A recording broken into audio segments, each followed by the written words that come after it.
It's me, Mario. Let me tell you all what a mess this was to get going. So, as you probably know from when I tried to stream Metroid 2 earlier this year off of the Super Game Boy, my monitor does not accept the input from my capture box when it's coming off of the Super Nintendo properly, which is an issue because there's a delay with this capture box because of encoding, basically. So I tried getting my other monitor, which is an older VGA monitor, I think. It's 1080p, and I have it hooked up to an HDMI adapter. So I tried plugging that into the capture box output. That did not work very well. It actually almost looked worse than getting the out of range warning. Like, the image was basically the top half of the image was on the bottom of the screen and the bottom half of the image was on the top of the screen. It wasn't flipped vertically or anything. That I could at least learn how to play. It was like the image was shoved halfway up and the other half was... Like, if you ever see that gag in old cartoons about a film reel getting stuck in the middle and you've got half of one frame at the top of the screen and half on the other part of the screen, it was that. It was literally that. It was fucking unplayable. There was no way, and like there was a little bit of jitter around the edges. So what I did instead is, thankfully, I moved my VCR down yesterday to prop my TV up a little higher so that way I could see it from bed if I was doing anything, you know, while laying in bed that plugged into the TV. So I have that now turned partially toward me at the computer desk. And so think about how questionable this capture looks for you. It looks even worse for me because it is now stretched to the wrong aspect ratio. And also, the edges of the screen are a little bit outside of the frame of the television for some reason. It's zoomed in a little bit. I don't know why. I don't know when that happened. I don't know who did that. And by the edges, I'm pretty sure I mean just the top and bottom edges, so I technically can only see about 97% of the field of play. It won't really matter, but it is still very annoying. In fact, this whole setup is very annoying.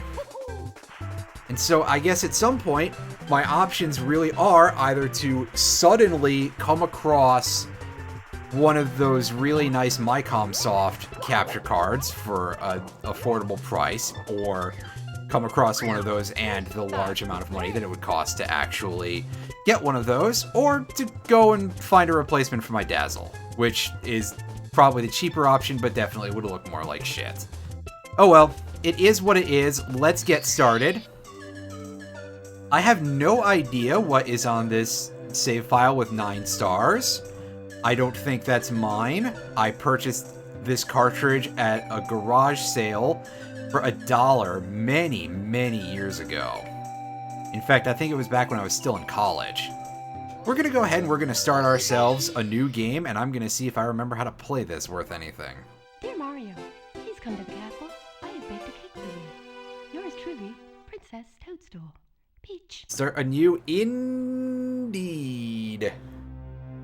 It has been a very long time since I have played this game. But I watched somebody play it recently and I had a hankering, and as I mentioned earlier, a couple of streams ago, in fact, it may have just been a last stream actually, when I mentioned this, I had a reason to go back and dig out my copy of Majora's Mask and see if that worked. And my N64 was working because it faced some issues back, like probably about 2, maybe even 3 years ago now, when I attempted to stream Banjo-Kazooie. And I'll talk about that in a second. Let's get a quick look at our controls thing here. And terrible with the D-pad. Yeah, that is not terribly surprising. So yeah, our B button is to attack and to punch. Well, you can see me fucking up right there and basically giving the game away. It's also to read signs and talk to people, so we're going to end up punching a lot of toads in the face by accident here. Simple controls. Camera controls are over on the C buttons, so you don't get necessarily the world's greatest camera controls, especially because they do sort of eventually rubber band back into place a little bit, but they kind of work. It's just that they do often have the, like, less than 5 degrees off issue.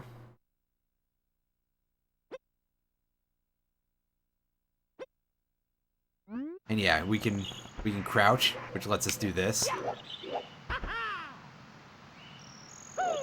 Or that low sweep that I forgot about, or even crawl, which is pretty useful for high traction areas.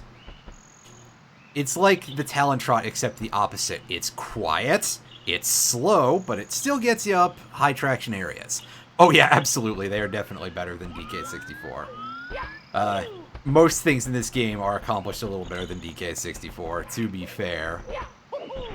So, yeah, we're going to get talked to by Lakitu again here, who's going to tell us about cameras.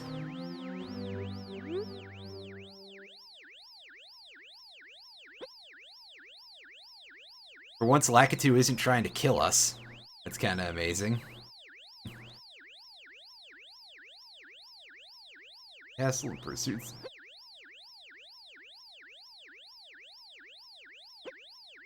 So I actually, by the way, I do like this as a thing because this actually gives a surprisingly good explanation, A, for why the camera rubber bands like that, and B, why it gets stuck on things. It's, you know, it's literally there's an actual cameraman. Also, yes, here we go. I jumped in the water by accident because it's going to take me a bit to get used to these early analog controls.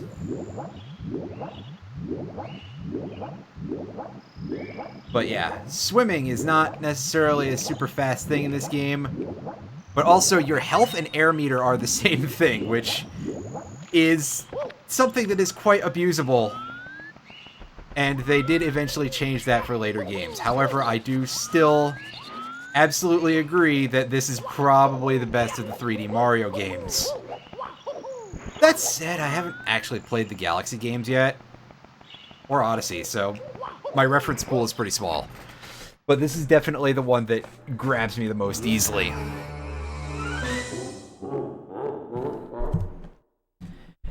Yeah, it was definitely a thing that caused some issues in Sunshine, especially because Sunshine has a lot of water. It's, you know, given the setting and all, you probably would expect as much, but still.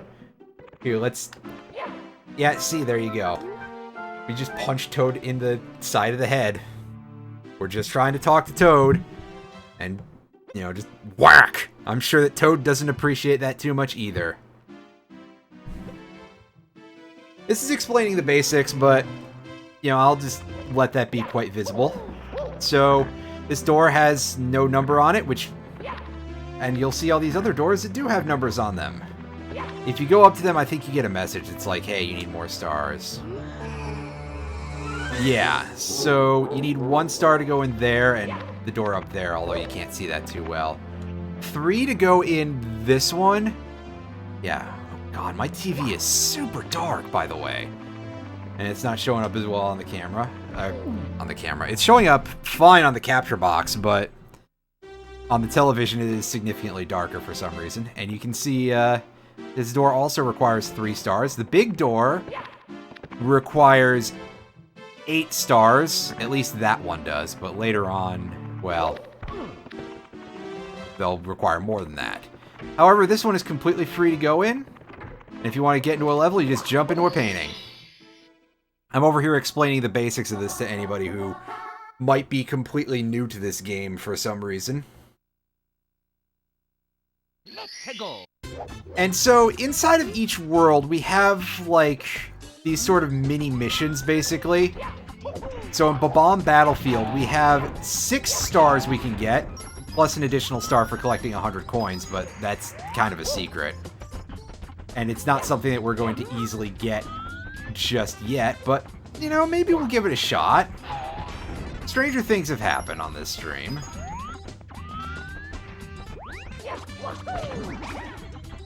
You get rid of your enemies in any method whatsoever. Well, okay, that's not 100% true for every enemy, but as a general rule, your enemies are going to drop a single coin when you kill them, no matter how you do it. You can, of course, jump on them because you are Mario.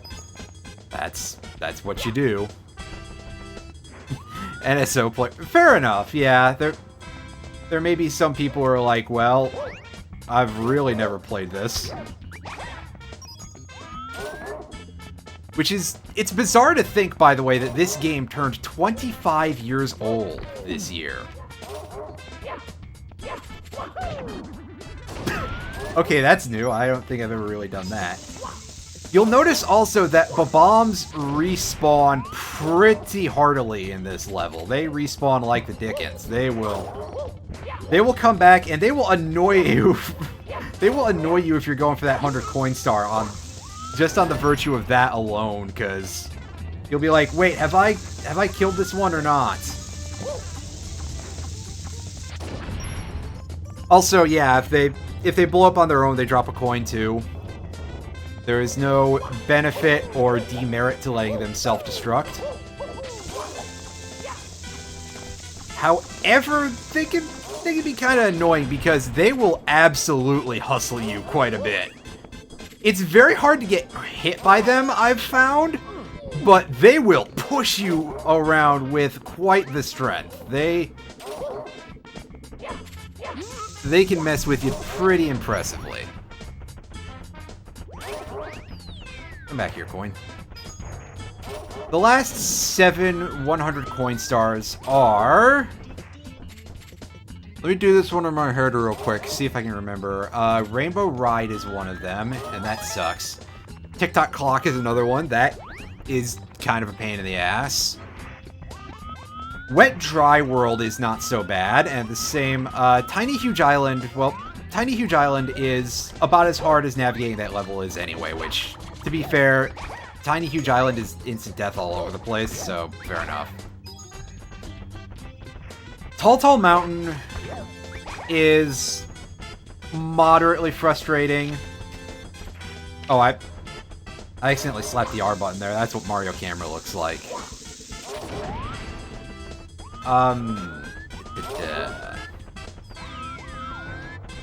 So yeah, that's Wet Dry, Tiny Huge, Tick-Tock Clock, Rainbow Ride, Tall Mountain. Tall Mountain is basically just, hey, you have to do the slide. Ow. I got hit in the face by a water balloon. A very big water balloon. Let me show this dude off real quick. Aww! What a jerk. Actually, I'm curious about something. I'm not curious anymore. Dang it! Oh, really? Wow, that was embarrassing. So, I guess we'll skip out of that coin star for a moment. Yeah, the last of that set of 7, I believe, and by last, I mean last in the other direction, would be Dire Docks.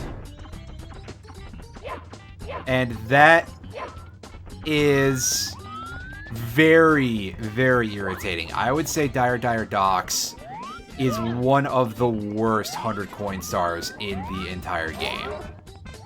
Because there are not a lot of coins in Dire Docks, to put it nicely. There's like 109, maybe, at most. It is, needless to say, less than 116, which means that you have to do the red coin star to get it.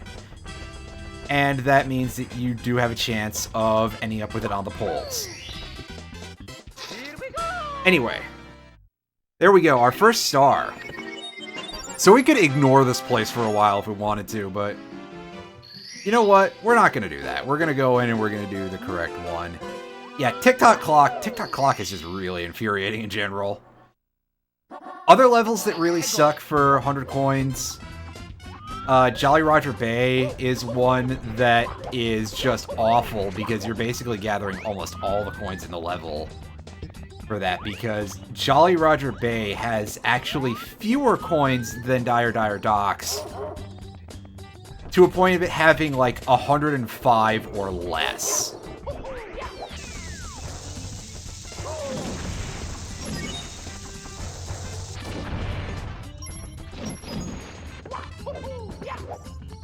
And also, Hazy Maze Cave is another one that sucks, because there's just no expedient path to do it.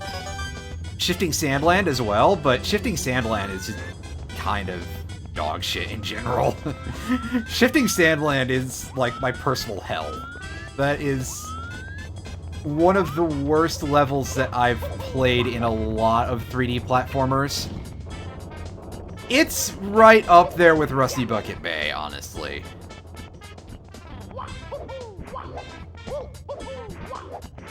Like, that, Rusty Bucket Bay, Crystal Caves, everything in Mega Man X7. Oh, hey, Warp Point. Super original to show that off, I know, but hey, we skipped like half the mountain.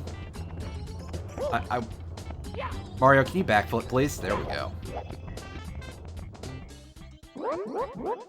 Get a load of this dude. Oh, God. The Wingcat Palace one is just so bad. Oh. The Big Bob-Omb, Lord of all blasting matter, King of Kabooms the world over. Are you familiar with Marvin Martian and his wanting to see an earth-shattering one? How dare you scale my mountain? By what right do you set foot on my imperial mountaintop? You may have eluded my gods. You call those guards? But you'll never escape my grasp, and you'll never take away my power star. I hereby challenge you, Mario. If you want the star I hold, you must prove yourself in battle.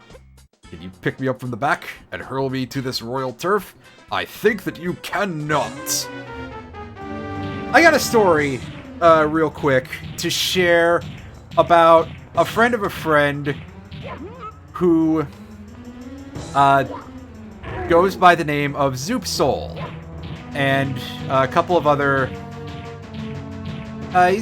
He's a friend of Brysolf, who's been in the stream a couple of times, and Round the Wheel, who has not been in the stream before, as far as I know, but I've mentioned him a couple of times. He works a really funny schedule that would prevent him from seeing my streams, and I am a nocturnal creature, so that basically just lines up to a point where he's never going to get to see this shit. So, way back when, back in 1996, old Zoop Soul bought a Japanese copy of this game before it came out in English in the US. And he did not know what to do with this, because he did not read Japanese. He just was like, oh hey, the new thing, I'm going to get the new thing. I assume that's what his line of reasoning was. He must have been quite young at the time. And so he was just fruitlessly throwing the King Bob-Omb off of the mountain for like an hour or something, until he accidentally threw him on the mountaintop one time and realized, oh hey, he took damage from that. Basically what I'm saying is, if you're gonna do something like that, please be in contact with somebody who speaks the language, or speak the language yourself, or have access to some sort of translation or something, otherwise you're going to be very confused. Clearly what I should have done, considering the embarrassing performance earlier, I should have just reenacted it, and, you know, it would have fit right in. Joking aside, we got our second star. And he told us how to fight Bowser, but it's not like I won't cover that when we get to Bowser. So, honestly, why do we need the tutorials? Well, if you've never played the game before, that would help.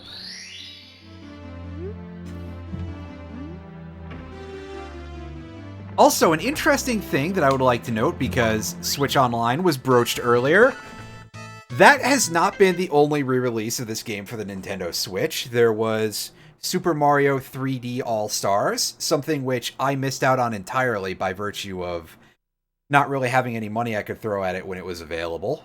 I should see if it's like available for a reasonable price on eBay or, you know, even any other place where I could get used games. I bet it's either worth a damn fortune or incredibly cheap. But more to the point, so here's a fun thing, is that version is not the original version of the game. I believe the version on Switch Online is similarly not a port of this original version of the game. They are, in fact, ports of a version of the game known as the Shindo version, which is a re-release of the Japanese version. Basically, think of it as version 1.1. I fell off that slide on purpose, by the way. That wasn't... I'll explain in a second. So, one of the main things that the Shindo version changed was that you could do backwards long jumps.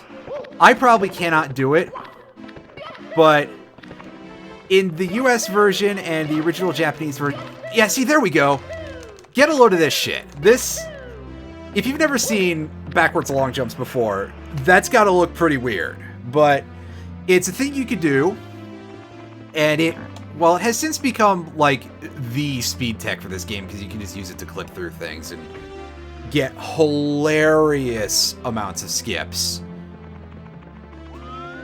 And, yeah, so the Shindo version removes that, changes a couple of voice clips for reasons that we'll see reasoning for one of them anyway, when I get to it. And, yeah, very minor changes all around. For some reason, that was the version that was in All-Stars. Apparently, that is not the version in Nintendo Switch, according to Irene in the chat here, saying that Nintendo Switch Online, she believes, is the original version. As for why I took a huge dive off of the slide, it's because, in addition to this completely free Power Star, there is an additional one that we can get for beating a time of what I think is 21 seconds going down the slide. And if you're really, really skilled, you can do that just holding forward on the stick, basically, through the regular slide. However, I am not that type of good. I have to use a shortcut. A shortcut that I don't remember. So that's real fun for the whole family.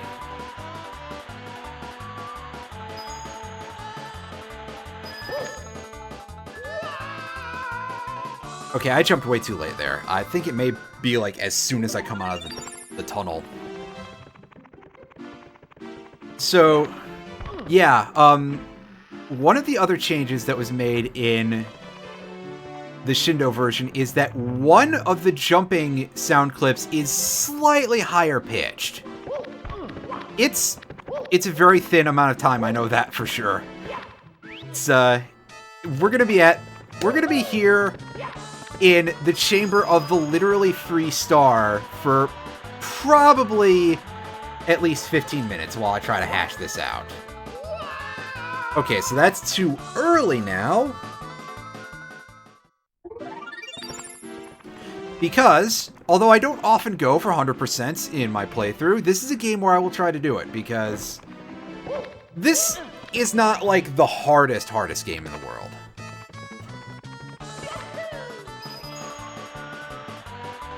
Something similar you can do in Sonic Adventure 2, huh? Sonic Adventure 2, I haven't played that in a while. Oh, we were in good shape there. Unfortunately, that wasn't good enough shape, that's for sure. I have my GameCube and everything plugged in. I could play some Sonic Adventure 2 and, you know, later tonight if I wanted to. I can go for some Sonic Adventure 2. That game's fun. Usually.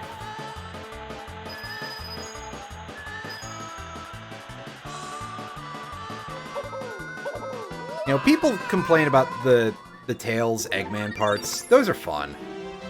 Most of the time. The Knuckles and Rouge parts are not so great, but you know, Tails and Eggman levels, I can take those. Those are acceptable. Cosmic Wall is a really good level. Then again, Cosmic Wall also has the decency to be like right after Mad Space and the boss fight against Knuckles as Rouge the Bat. So, oh, that's not great. That is definitely not. That wasn't going to be a winning run even before we fell off like that. Let me grab these coins that are in here. Otherwise, actually, I bet we could die in the slide if we tried to.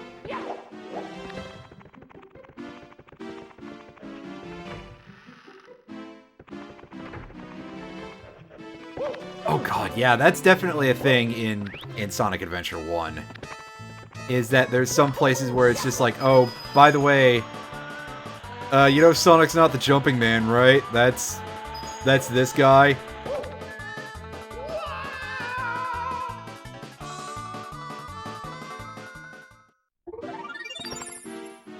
Meteor Herd is one that I haven't played in a while, but I definitely will say that it's a very annoying level.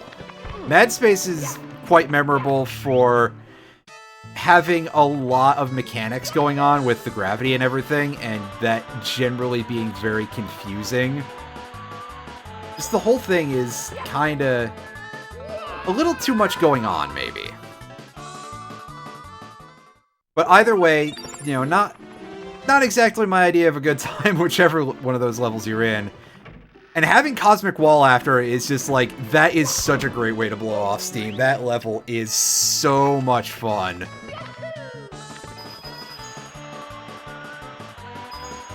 And of course, the Sonic and Shadow platforming levels are good.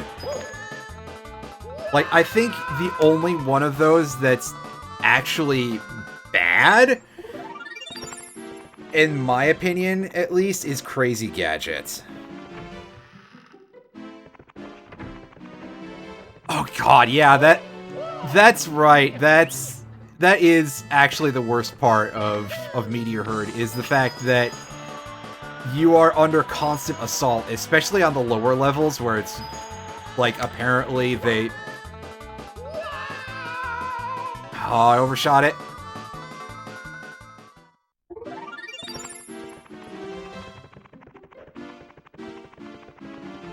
Yeah, I guess it's, you know, confusion versus getting shot to death. You know, which one sounds like more fun? And I don't know, maybe I had decent runs of Meteor Herd most of the time.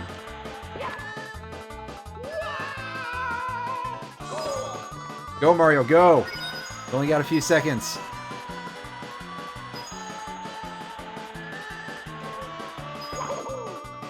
Well, if it was 20 seconds, we made it. I'm pretty sure it's 21 or possibly 22, but either way, 19.9. That's a pretty good time for me. For that, so... Hey, we'll take it. Get out of there. That didn't take too intolerably long, I hope.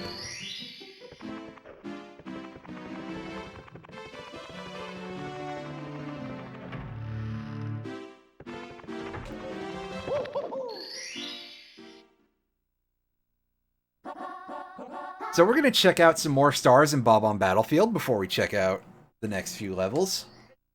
Let's go. Star number 2 is Foot Race with Koopa the Quick. And there he is, right there. But first, we can talk to the pink Bob-ombs in every level to open up the cannons.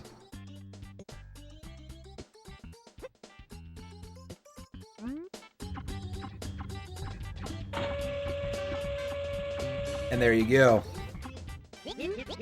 So, I'll show off the cannon in more details in a bit, as it will not help us with this star whatsoever, but we can unlock it now, so we may as well. Security Hall. Oh, Security Hall sucks! Security Hall is dirt simple, but you have just a disgusting time limit.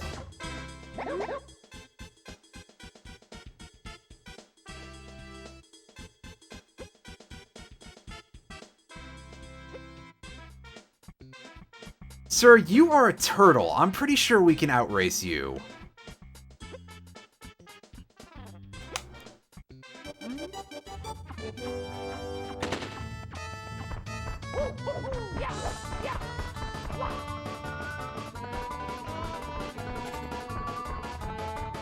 Crazy Gadget I found to be extremely disorienting, and there's a couple of levels that I feel like a lot of people really don't...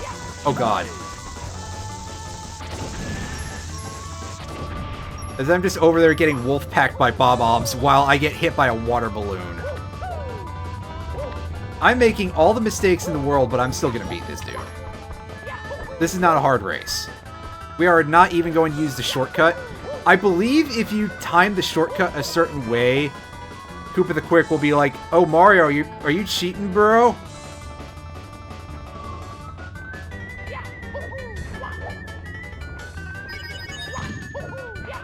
Basically, it's like if you let him see you or something, which, you know, with how we've been fucking this up is a real possibility, but we're gonna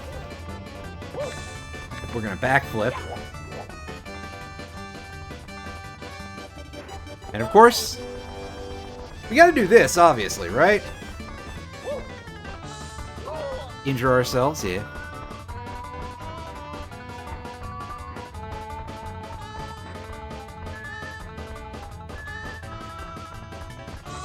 Yeah, that is the one upside of Security Hall, is that you tend to get that A rank very easily.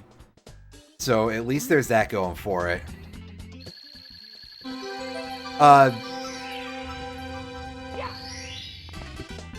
Crazy Gadget is the second to last Sonic level. Not, you're thinking of a different level. Crazy Gadget is the one where you keep pulling the levers and you get switched around in terms of what side of the level you're walking on and stuff. It is so disorienting. Are you thinking of it? Eternal Engine. Is Eternal Engine that bad? Is it? I don't remember Eternal Engine being very hard. I remember that being, like, moderately irritating, but not anywhere near. Maybe it's just that I don't do well with that kind of thing that's going on with Crazy Gadget. It could be a personal thing. And that said, looping back around to the thing that you mentioned earlier, Final Chase, which is Shadow's final level, not to be confused with Final Rush, is a little bit eh.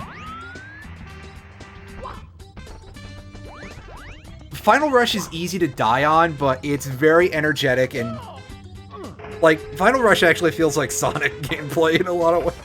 You know, if you get what I'm saying, it's one of the faster levels of the game and not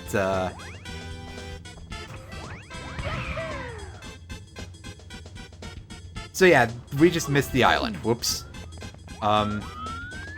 Let's drop down here and yeah, let's give this a much better try here. We're gonna try aiming for the red coin on top of that tree. To give you an idea, for those who are curious, you use the stick to move around. This game doesn't use the D-pad for anything, I don't think.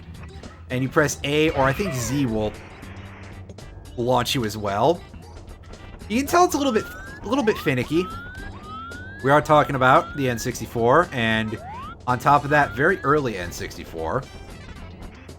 So getting a good feel for the cannon is a little bit funny.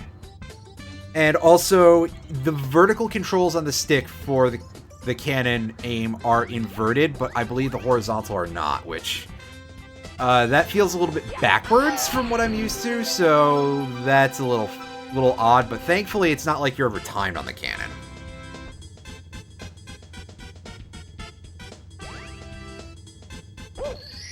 "100 rings on Final Chase." Yeah, 100 rings on Final Chase does kind of suck. There's a lot of stuff that you can get hurt by in Final Chase, is one other thing that I remember. Find the 8 red coins. Alright, so we already know where one of them is, and a couple more besides. Game still had better graphics than FF6. FF7, pardon me. FF6, what the hell am I saying? That's just rude. FF6 was a fine-looking game for the SNES. FF7, on the other hand, FF7 has aged very poorly in terms of graphics, and probably a couple other things. I mean, it plays alright.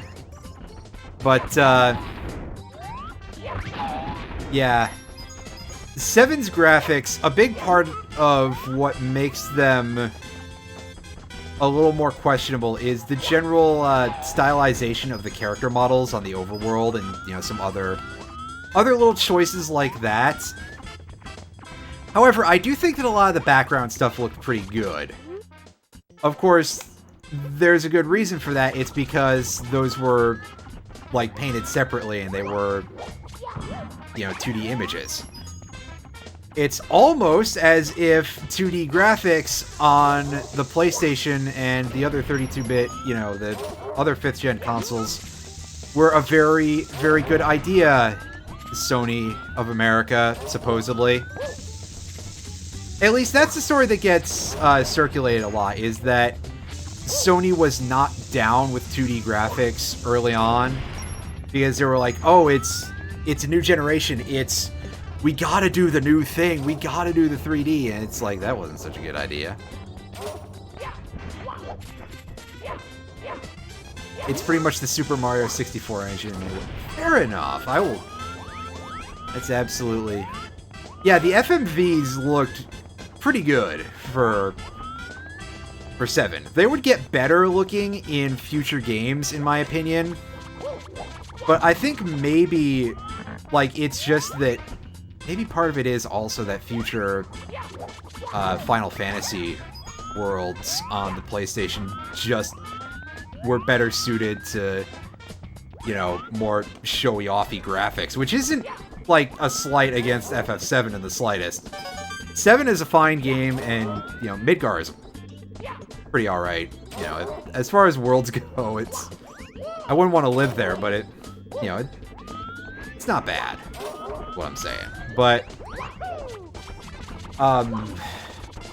what am I saying? I guess it's more that, like, it was not quite as stylized as FF9 was, and it wasn't quite as clean in a lot of ways as FF8 was in terms of, like, the overall aesthetic. Then again, those games also were 4 discs large, and while, yes, they are bigger games in general, they're definitely both longer than 7. You'd be surprised how much you can get in terms of raw content if you're not focusing on graphics. I mean, honestly, like, graphics and FMVs and shit will take up so much space. Think about, I own a copy of the PS1 game with the most CDs in it out of any of them, Riven, which is a 5-disc game, Riven, the sequel to Myst, which, you know, is, of course, the sequel to the acclaimed 1993 adventure title that was well known at the time for its very impressive pre-rendered 3D graphics. I don't think this post, by the way, is one you can run around, is it? So what I'm saying is that if they had 7 quality graphics, I think 8 and 9 could probably have been 3-disc games. And yeah, 7 is still a great game, a lot of fun, and absolutely, the 8 in particular had a nice length of gestational period. People were so upset about it when it came out, though, like, or at least when it was being previewed. I remember a lot of general purpose hostility and mockery of it for reasons that were, shall we say, not mechanically inclined. And certainly, mechanically, I think I think that 8 is a game that's a little tough to get behind sometimes, but you know, people were definitely approaching it in a quite silly way.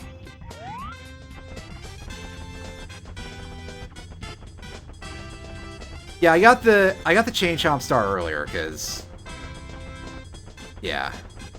But these posts, you can... I think I might have done that one already. You can run around these posts, and they cough up coins. We saw already. Or was I not running around that one tight enough? That's always a possibility.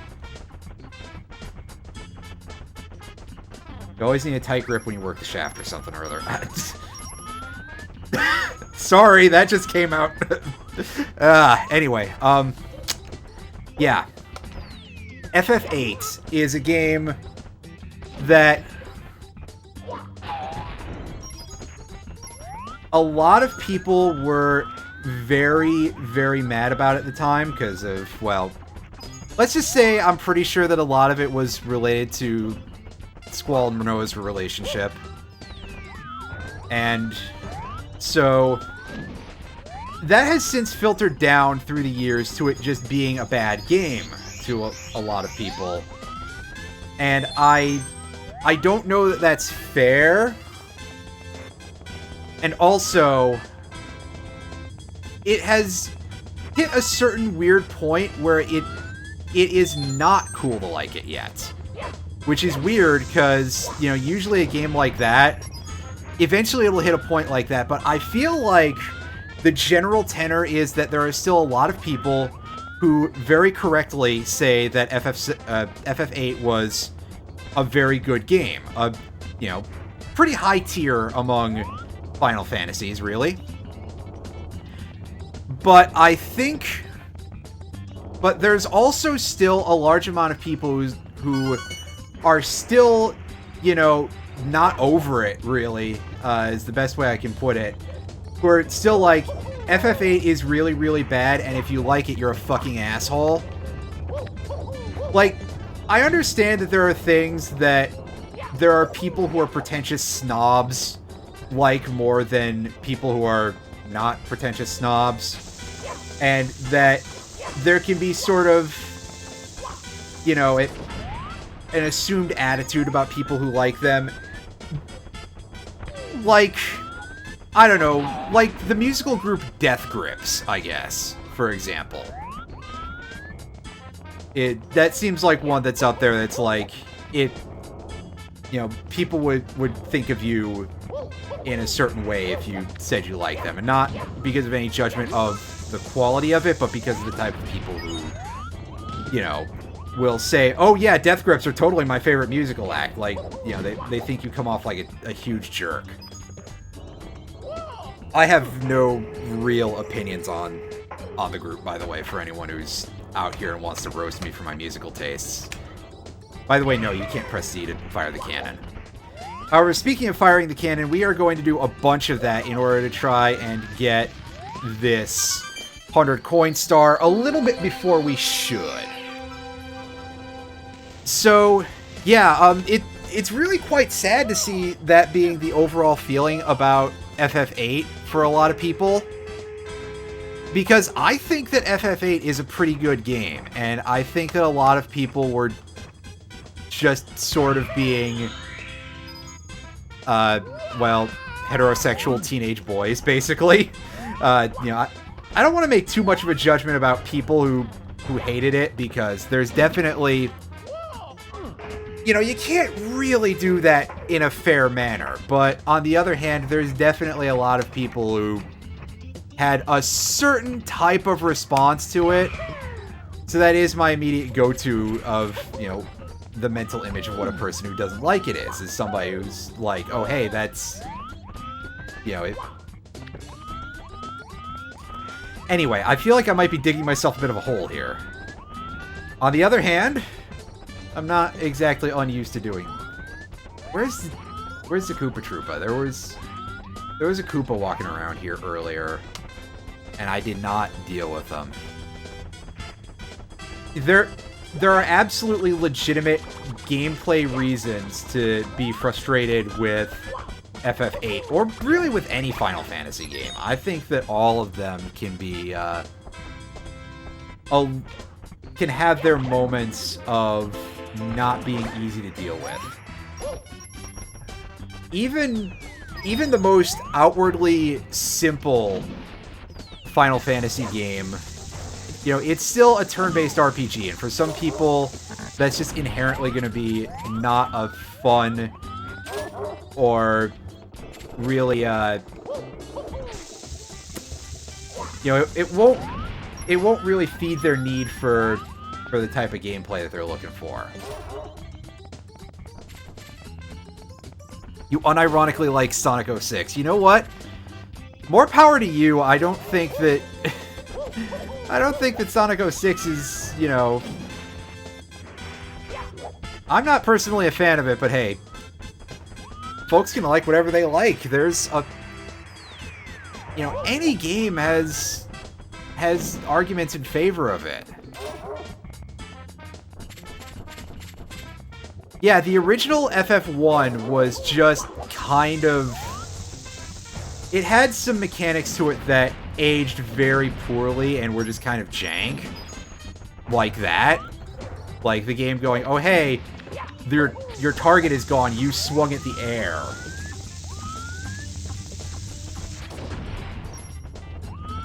And that's actually a place where I would say that compared to its contemporaries, it was effectively behind the times. I mean, Dragon Warrior didn't suffer from that by design, because you never fought more than one enemy at once. And Phantasy Star, I don't think Phantasy Star had that problem whatsoever, but Phantasy Star also, like, basically stacked all your enemies in a sense, so that was a little bit mechanically different in general. There's 4 coins there. And there's 5 coins here. Let's take these 5.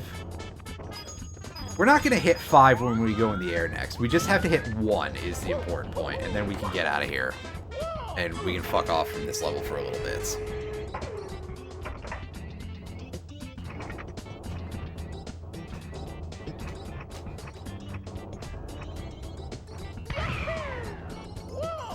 And yeah, so what I was trying to say, if I can actually remember, which this might be a little tough, is that I think that for a lot of people, RPGs are just, you know, not really a big sell in general, just because of the turn-based and the overly mechanistic. Oh shit! We almost shot ourselves right into the star. That would have been very unfortunate, considering what we've been building up to all this time. We also almost got hit by a water balloon, which, you know, that wouldn't be a huge deal. Yeah, I haven't played any of the really old SMT games, or just, you know, the whole of the Megaton series whatsoever. I believe the oldest game in the series that I've played is Nocturne. Not counting the remakes for PSP of Persona 1 and 2. Actually, wait a second. I'm a dumb. I've clearly played Persona 2 for the PS1. Eternal Punishment, rather.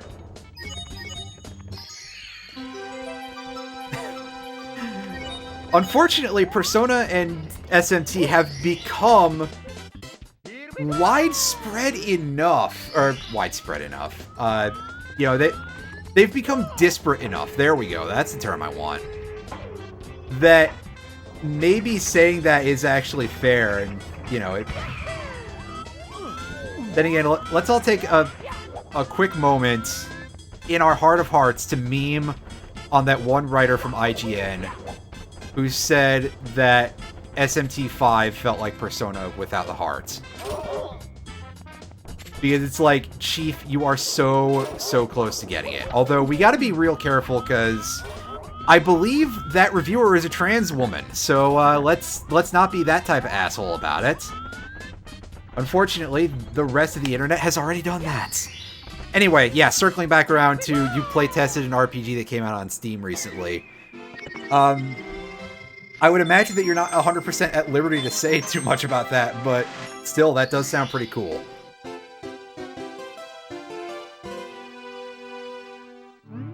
So we've gotten 8 power stars already. We can go fight Bowser if we want to.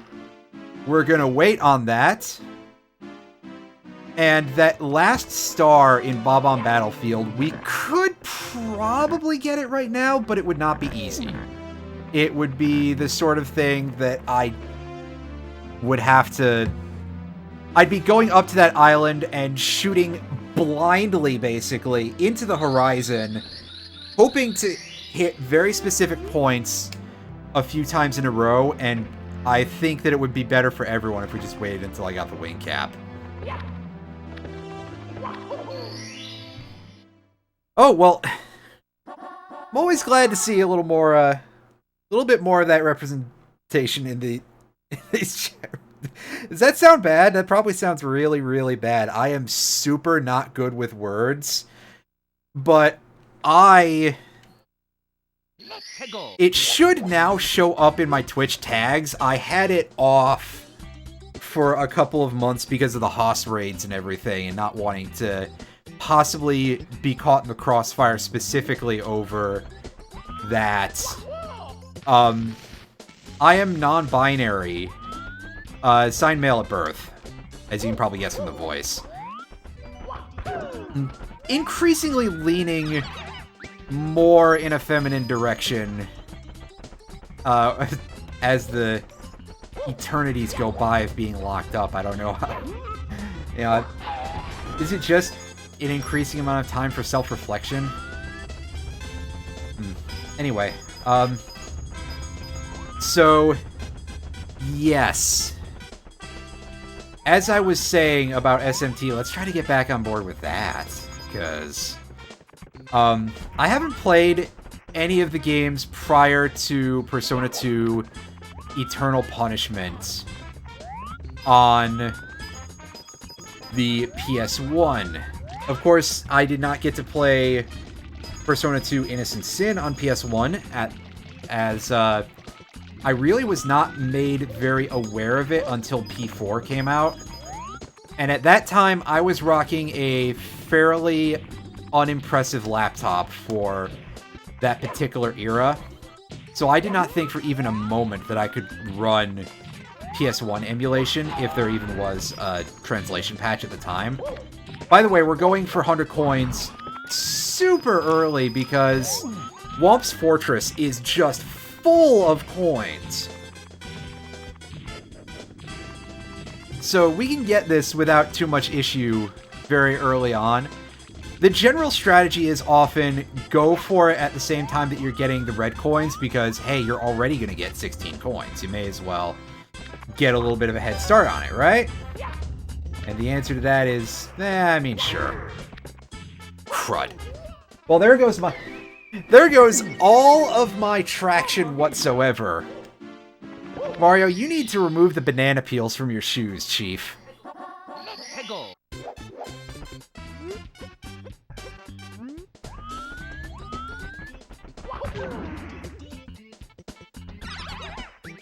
So yeah, I didn't really ever get around to even bothering to look into a PS1 translation of Innocent Sin until I bought the PSP version.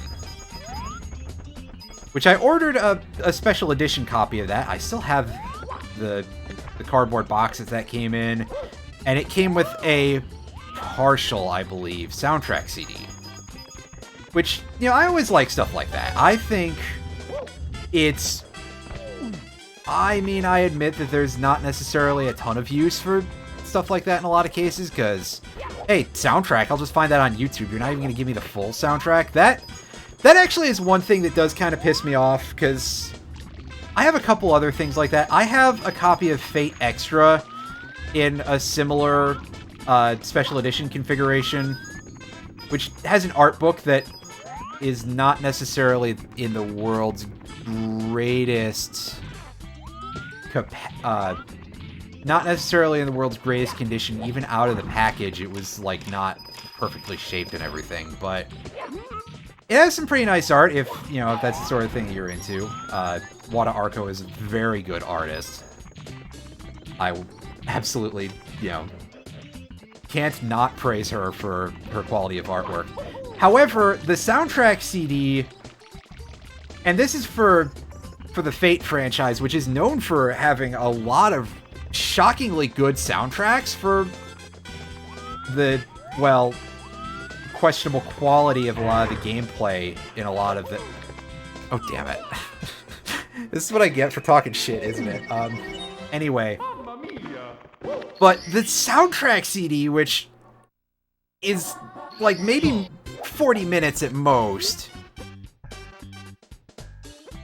is only 10 tracks out of the game's entire soundtrack. I don't even think it has the version of Emiya on it, which is like, are you fucking kidding me? What an insult. What a load of shit. But it definitely always feels like we kind of get the short end of the stick here in the States in terms of special editions. Outside of a very, very few, like the Nier Automata special edition, which unfortunately I was not able to pick this up at the time. I really wish I was. It had a really nice looking 2B statue. There is no way, by the way, that I am going to go eBay for that because, well, A, I've actually looked and it's disturbingly expensive, and B, I would have to get one that was, like, unopened. I'm not sure I would trust anything else. Only partial offense to, like, some proportion of the people who like the game.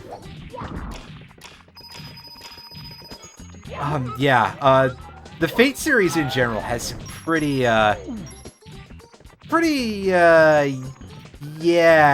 character designs. Things that you would not want your family to see, we'll put it that way. I guess the question is, which one did you see? Because it is an extensive series of things. To a point where, well, I mean, there is, of course, the Fate Zero anime. There's multiple anime for Fate Stay Night. There's, I think the original series has only been done the one time in the early 2000s. There's the Unlimited Blade Works series. There's the Heaven's Feel movies. I think there is one special based on Extra, and there's multiple based off of Grand Order. Basically, for a couple of the different storylines, and a couple of OVAs related to some of that stuff. So it's kind of wild how big of a franchise it is. You've seen everything that's been released in the US so far. Oh, well, let me tell you something. In the mobile games, it gets worse. Not specifically for that character, but, yeah, there are some that are even more unfortunate.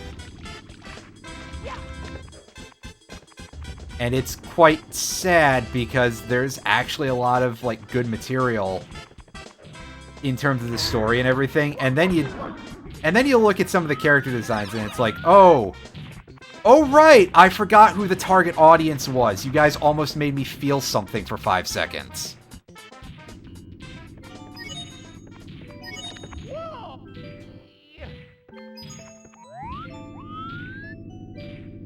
Actually, I think if I had to say anything in terms of, like...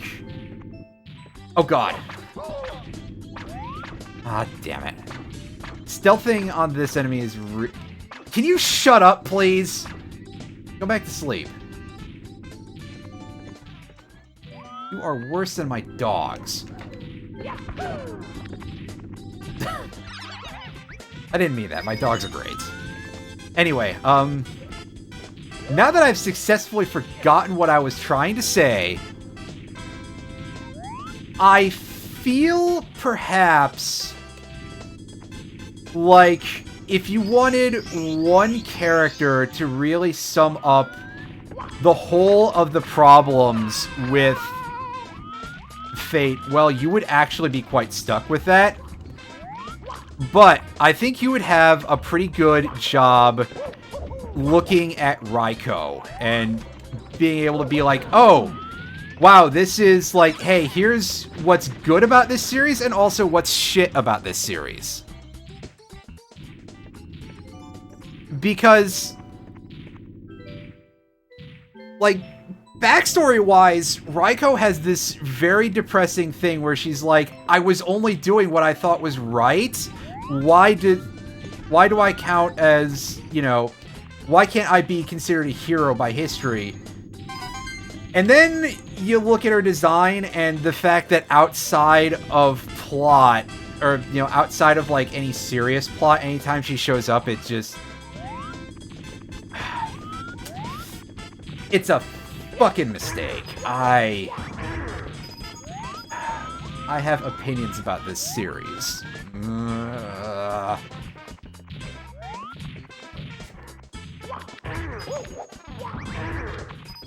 Anyway, after we screwed up a couple of thin platforms like a million times, 100 Coinstar is basically free on this level.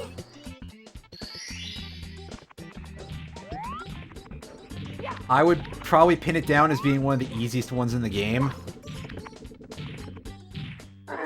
It makes me so mad! Yeah, okay, buddy. Alright. So yeah, here's a mini-boss that they accidentally made. I assume accidentally. I don't think you're supposed to be able to clip through the womps like this freely. But you can. You just jump through them. In this case, I backflip just to make sure that I get the height. Meanwhile,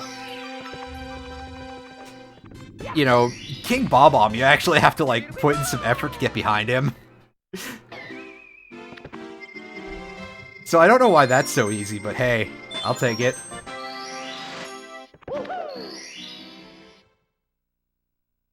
To the top of the fortress.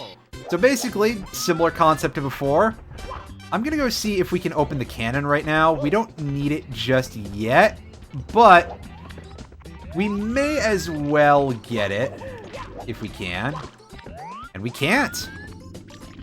So it's back up the fortress for us. Oh, speaking of Piranha Plant in Smash Brothers, I haven't played Smash Ultimate in a while, but Piranha Plant was definitely pretty entertaining as a bit of a goofball character. They knew what they were doing with some of these DLCs, you know. You see Piranha Plant. I definitely think that people, certainly people in my friend circle, saw Piranha Plant and we're like, okay, this is some sort of joke. And then we all started picking them up and we were like, wow, that's actually a pretty entertaining moveset. There's some fun stuff going on here.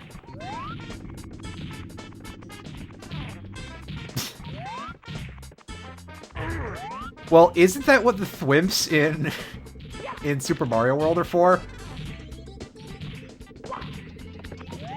So, at the top of the tower, now there is no longer a womp. There is instead a big tower full of platforms that go in and out, and an elevator towards the end. If I recall correctly, by the way, I think this exact puzzle, which I'm probably going to screw up a couple of times, because it's pretty shameful. I'm bad at this game.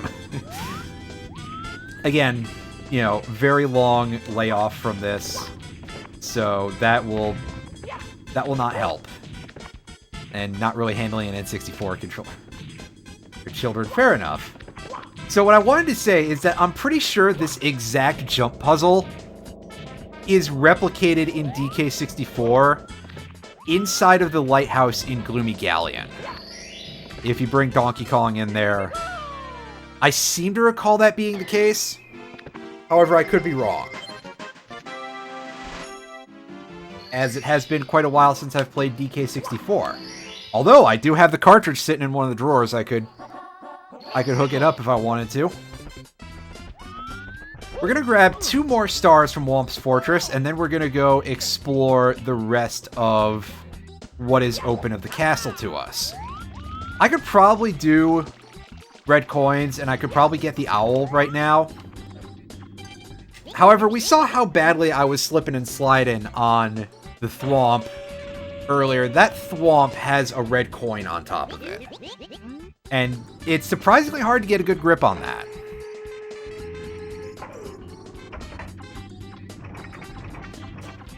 So here we're going for the one that's a little bit more obscure to start with. And I'm going to start by aiming too low. Useful.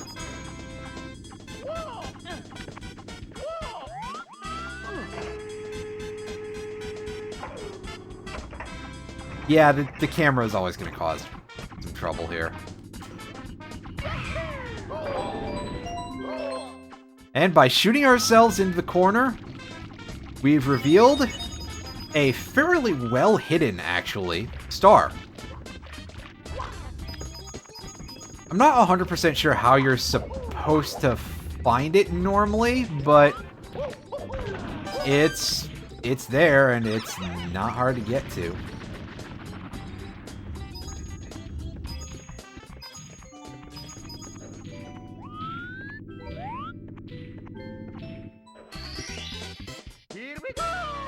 I think it's just something you're supposed to take a guess at. If you're playing on an emulator, you'll notice the jaggedy edges around the texture pretty easily, though. That is star number 6, Blast Away the Wall. We skipped a couple of others here.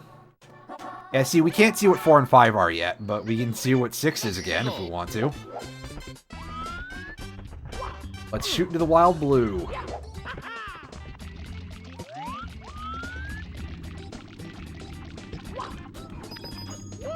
Get the cannon.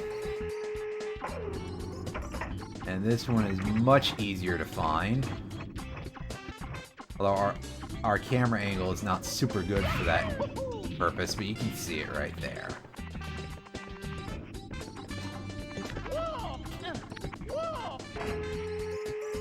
It's often easier for people who know how to do the side jump to do that. However, I don't 100% remember how to pull it off. Also, wow, we actually grabbed the pole. Nice job, Mario.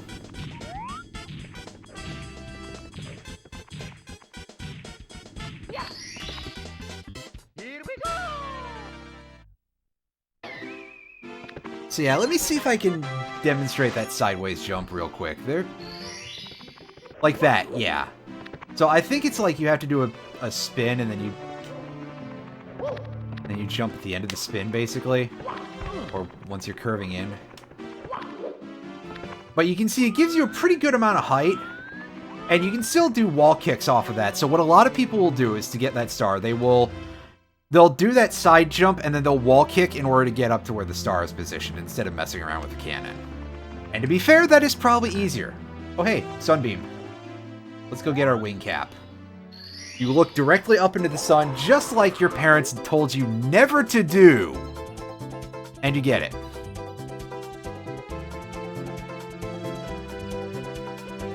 Alright, so flying controls in this game are a little bit funny, basically. As in, not good. Take it slow, you should be able to get most of these. It might be called the triangle jump. I don't remember what the official name is. However, we're going to go and we're going to activate the red switch right now. We're going to fail to jump on it a couple of times. I could have sworn you could just grab on the edge of the thing.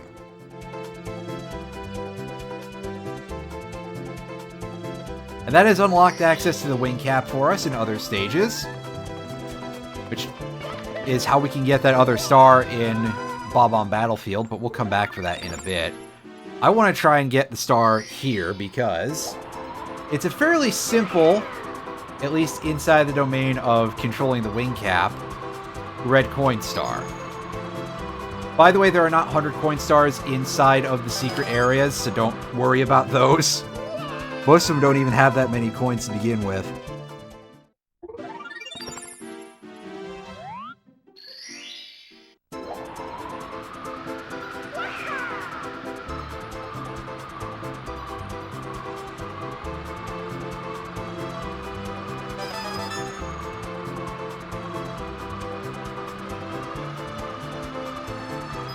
Oh, I missed one.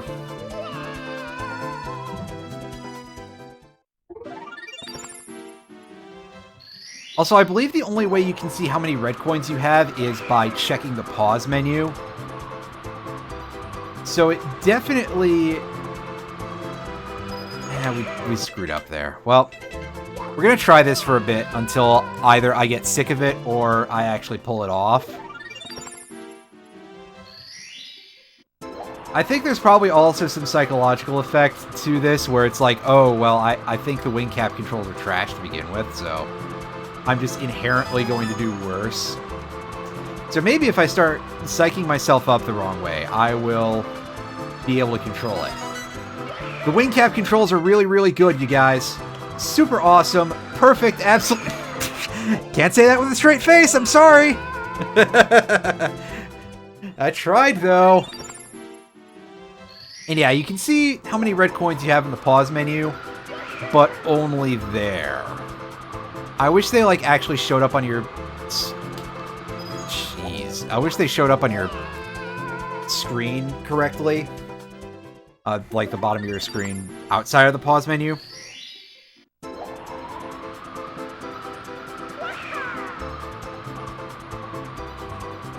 But you know what? At least there's an indicator. Wow, okay. I didn't press on that stick very much at all. I didn't turn. That's my fault. This is actually a good controller, so I'm going to take, like, most of the blame for this time. Saying that, I'm pretty sure all my other controllers are fine. I just... Like most people, I don't really like to be at fault most of the time. Oh, fuck. I'm terrible at that last one. I'm trying to remember, because later games would re-add 8 red coins as a mechanic. Sunshine had a counter on your HUD in the red coin stars. I remember that. At least I'm pretty sure it had it for every single one of them. Oh, we're doing pretty okay for now. So let's land, and this is going to be a good place to demo how to operate the wing cap from the ground. And it's as simple as doing a triple jump. However, gaining height, you can see, is not super easy, and we're... Oh, we ran out of gas. Yeah, this is definitely a tough one. Yeah, that's what I was saying, Bronco, but you know what? We're here. We may as well pick this up while we're in the area, otherwise we'll forget because the light beam is gone. And if I'm sitting here scrambling at the end of the game like, oh shit, which castle secret star did I miss? Fills you with rage just thinking about it. This is your favorite game, by the way. Well, you know, that's the thing, right? A lot of games that we all really, really love are full of some massive flaws that can be very problematic. For example, Ocarina of Time has the water temple, and while I think that better ways to operate that... I didn't renew the cap. I did not renew the cap. You are correct. But it's too late for that now. I would have had a little difficulty getting that height anyway. Gaining height with the wing cap is very hard to do. So it might have been a bit of a trial no matter what to get those 7 and 8. But we're doing pretty good here, so... Oh, Okay, yeah, that is because I don't know how to control this thing too well. When you pull left, it gets very sensitive in terms of reading how vertically you're moving it. The Fire Temple is pretty nasty too, but a large part of the Fire Temple that really gets on my nerves is getting up to that chest where you get the Megaton Hammer. because that is, like, probably the worst for thin platforming in OOT, I think, or pretty darn close. And you're under a time limit. And granted, making things worse, the last time I played it on, like, legitimate hardware, I was playing it on the GameCube disc, so that meant Snap equipping the hookshot was even worse. But yeah, it's definitely a thing that takes a lot of learning to get good at doing that. And the Fire Temple also is pretty big.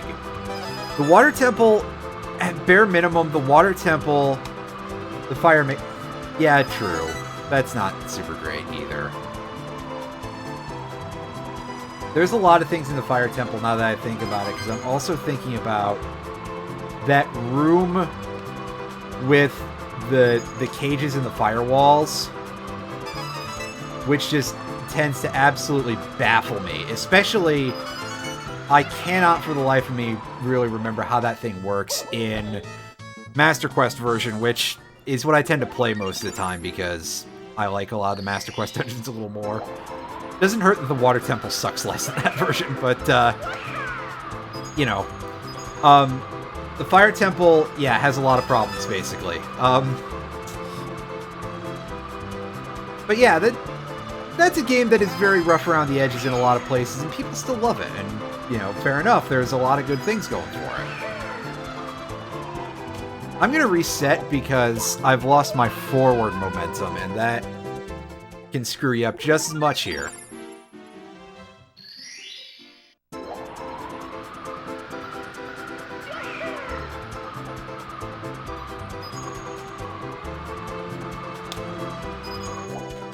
There's me not turning tight enough. I should probably see if I can get hold of a cartridge of OOT. Although last time I looked on eBay, they were not cheap. Like, all retro games have gone up, but it is kind of ludicrous how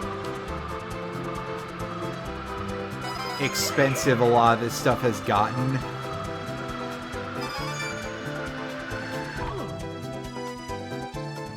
More balanced than Swamp Palace. I don't remember Swamp Palace worth much of anything, so... I do remember that dungeon being kind of a long one. Like, clearly there's a lot of Link to the Past that I don't remember at all, but I do remember a couple of the finer details. I remember that in Ice Palace you can defeat it using the Cane of Samaria and skipping the puzzle. Which is why a lot of people do Misery Mire first.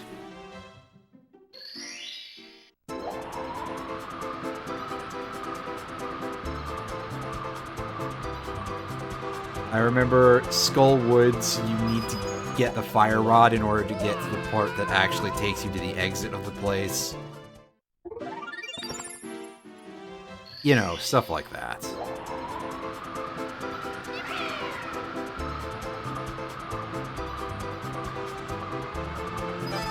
Did I get two? I got two. Okay. Good. Gotta make sure that sound... Well, obviously, the two sound cues were clumped together.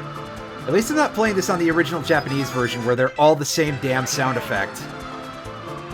You know, like they're the red coins in Yoshi's Island or something, where only the last one sounds different. That's a very good update that they did for the English version of it.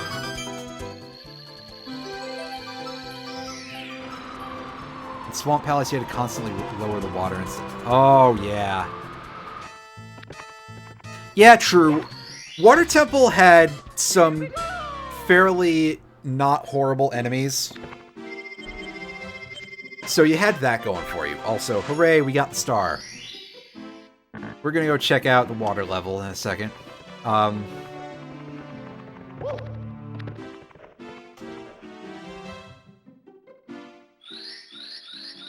Yeah, OOT... Jeez, was there anything bad in the Water Temple in terms of stuff you could fight? Excuse me. I mean, Shadow Link, Dark Link, whatever you want to call them. That fight wasn't great. That one's a bit rough. Also, we're inside of a waterlogged tower here. One of the more unexplained areas, but this is a place to get your bearings for swimming.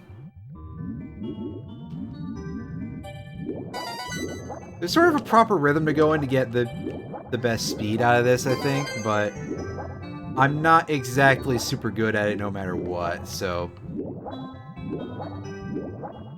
This and the upcoming level might be places where, you know, if anybody wants to be like, how are you this bad at video games? Well, I got proof.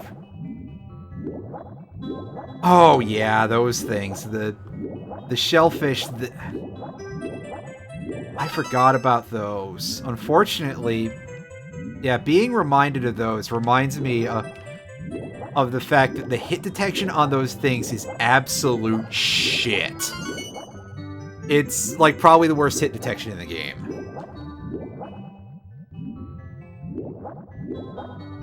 And Dark Link, the way to deal with Dark Link is thrusting the hammer, I'm pretty sure.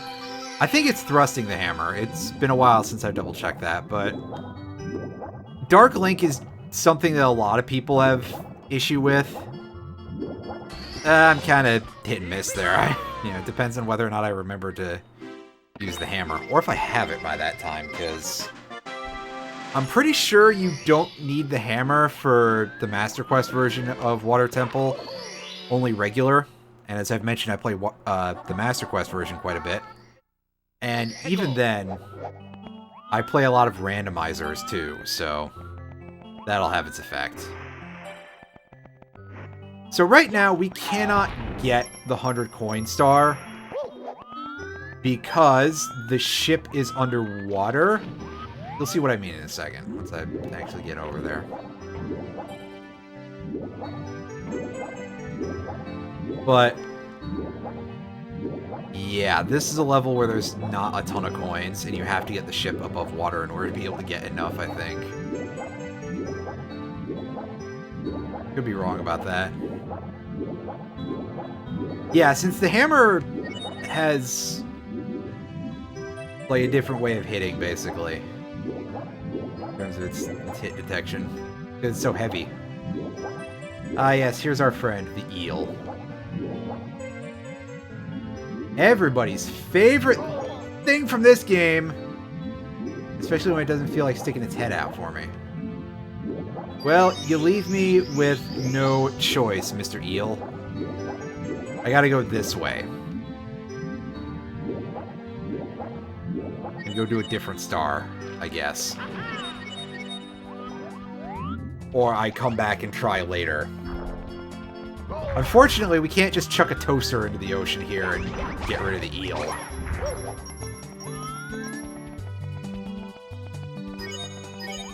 The toaster might not be strong enough, but you understand the sort of reference I'm going for, right? Alright, so these are back to front. You open them in, I believe.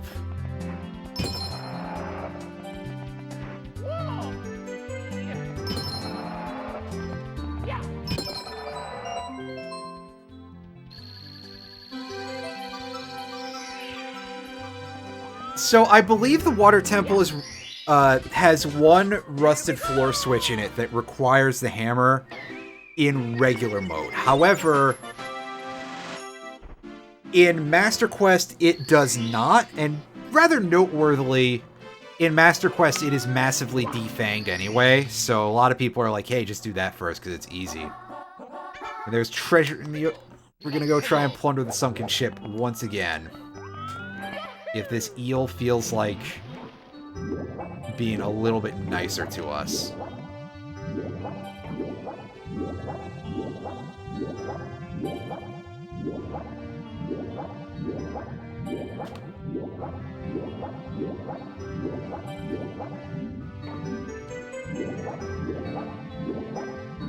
Yeah, speaking of Ocarina of Time, doing the Shadow Temple before the Spirit Temple, or I suppose rather the Spirit Temple before the Shadow Temple. What are you folks' opinions on that? Are we gonna die here? Not quite. Because according to the way things are laid out in the menu, that is clearly intended to be like sort of the canon order, right? But isn't it just easier to go do Spirit or go do Shadow first, rather? Alright, so the eel has vacated, so we should have... I think there's an air pocket at the top of the ship here. Yes, so let's make sure that we fill up.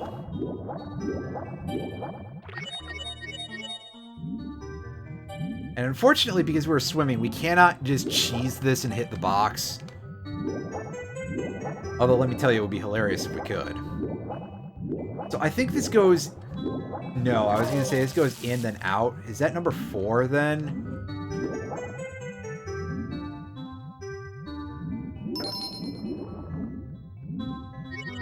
But yeah, thankfully, when you open the chests when they are underwater, if you are successful, you get an air bubble. Which is not always the nicest thing in terms of whether or not it works.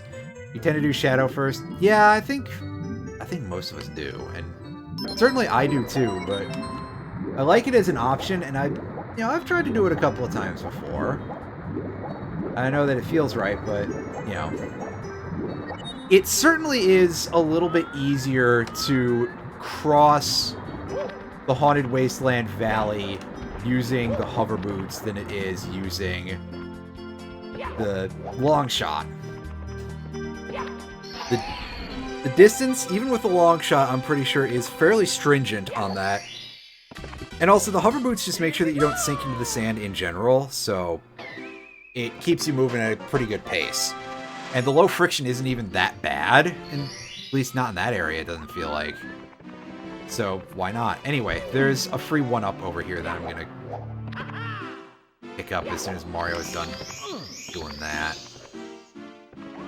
Or I'm going to just spawn it and it's going to go back into the depths. Whatever this game feels like doing to me. You know? Can the eel come out to play? This is not exactly a fun star for much of anybody. Because remember the fun we were having with that eel just a minute ago? We gotta do it again. And then we gotta chase its tail in order to grab a star off of it. Good. Glad.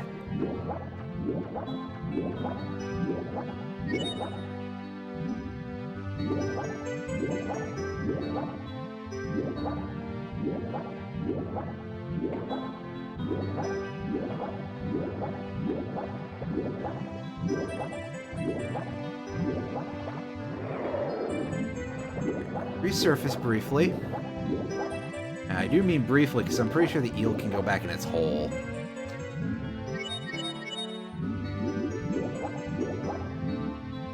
It looks low res, yes, because I'm on the console. It was a bit of a chore to do it. I probably should have just emulated it. And like, even without any sort of texture packs or anything, it would have looked, well, probably better.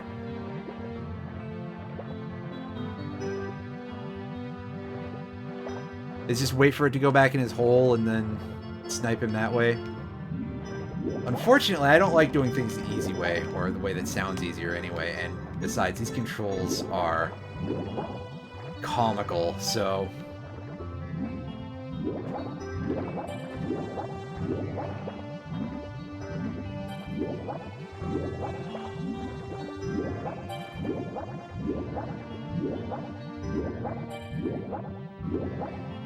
Yeah, we're gonna go refill, because I'm not super good at, like, stretching out my air for, you know, periods like that. I gotta give it credit, though, at least we're not in, like, Rusty Bucket Bay or anything where we're drowning on the surface. Can you imagine what absolute dickhead was like, hey, yeah, you know what we should do? We should have a water level where you drown on the surface.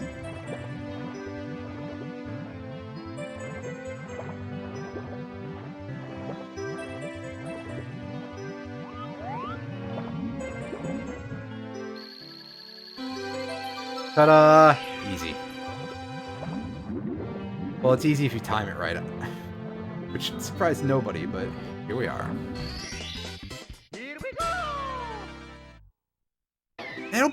It would probably look like, well, less blurred.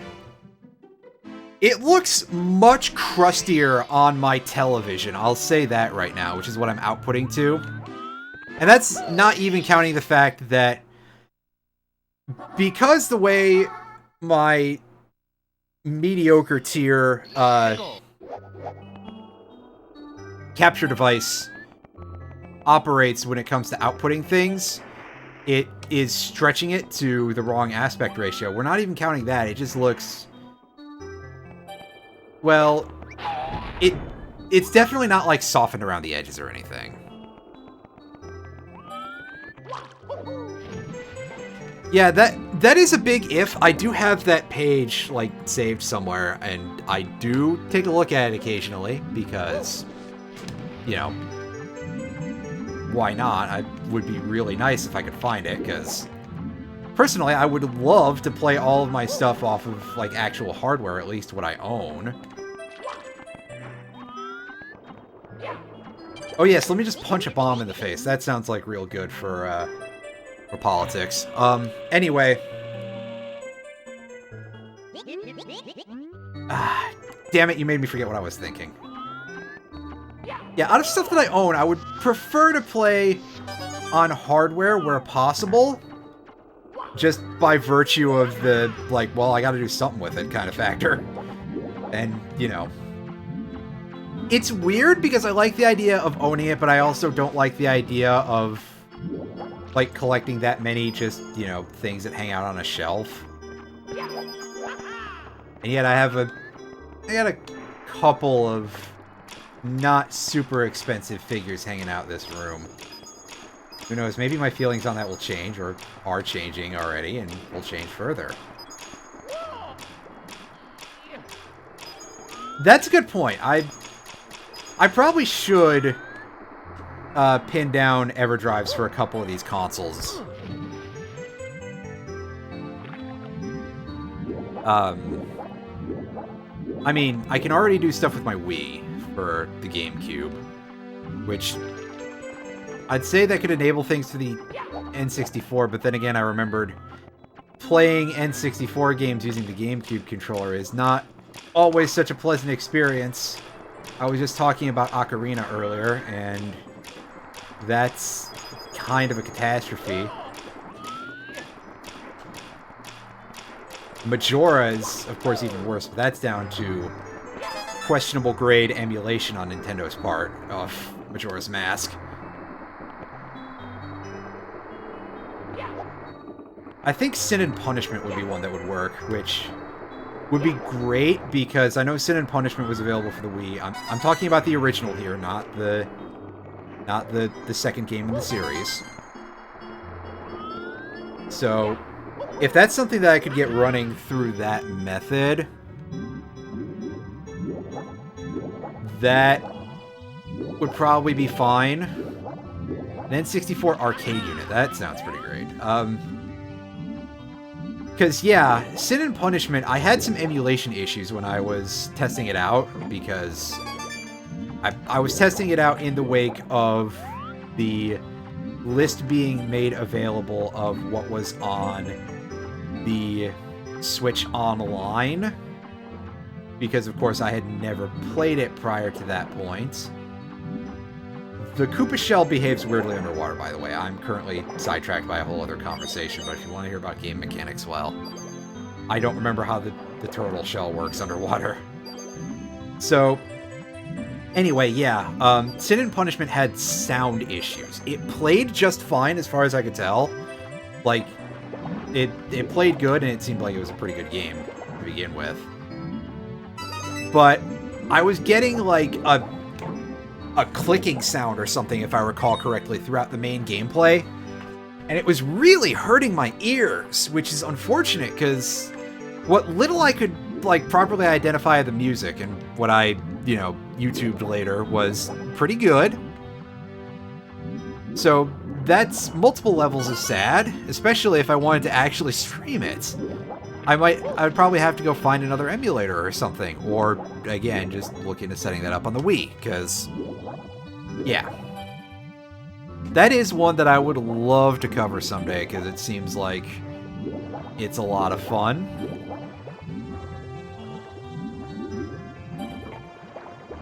And it sits in a weird place of being, like, a thing people know, but like, it fits in with a concept of being, like, stock obscura, basically. It is how I can most simply describe it. Like, things that are famous for being not famous. If that makes any sense. Which it probably doesn't the way that I'm wording it, but you kind of understand the idea, right? It's like if somebody says that they're into, like, weird things, there'd be a certain go-to list, which would have things like that, or Earthbound, or probably the Suda51 games. Maybe Deadly Premonition.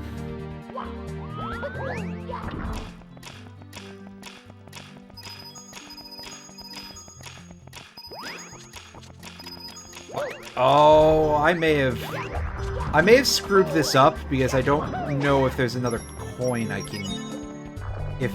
I think this level only has 104 coins. So I may have just screwed myself out of the 100 coin star. But I'm still going to try to gather up as much as I possibly can.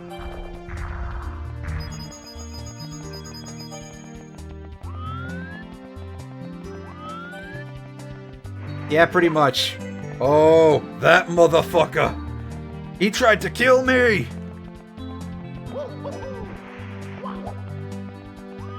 Kids in the Hall.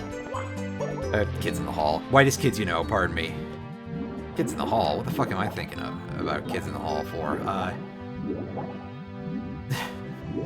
I admit that I missed out on both of those in a very real sense. I have, like, a VHS tape somewhere of a compilation of Kids in the Hall with, like, 4 fairly randomly selected episodes from it, and there's a couple of weird things in there. One of the main things that I remember, maybe part of why I was thinking Kids in the Hall and not Whitest Kids You Know. Okay, thank goodness. I'm pretty sure we did not break the crate at the start of the level. So we should actually have enough coins, maybe? Or am I about to find out that 104 is literally how many coins there are in this level? So yeah, I was kind of surprised hearing a bunch of Whitest Kids You Know stuff, hearing, like, the actual cussing in it, because I was like, oh hey, that's a TV show, right? There's no fucking way. And because it also threw me off hearing that on... Oh, god damn it, I did it again. I meant when I was watching the Whitest Kids You Know stuff. And yeah, by the way, we're at 99 coins. We've gotten all the coins in the level. We're coming back here in a second, I think. Anyway, I've done it again! Yeah, there you go. So, yeah, watching that Whitest Kids You Know stuff, I was like, wow, I'm surprised how much they're swearing in this, because I thought it was a lot older than that, than it actually was, based off of the rap song about getting high with dinosaurs bit, and the "You're welcome, internet" at the end. It's like, wow, that dates it to like 2010s at least. I could have sworn this was from like the 90s or something.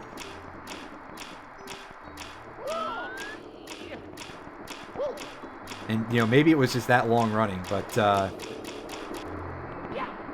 anyway, setting that aside, yeah, I was kind of surprised that there was as much swearing in it, because I thought, oh, hey, that's a TV show, right? It's not going to be that level of uncensored swearing, unless it's from official uploads. And, so we're coming back to this stage in just a second.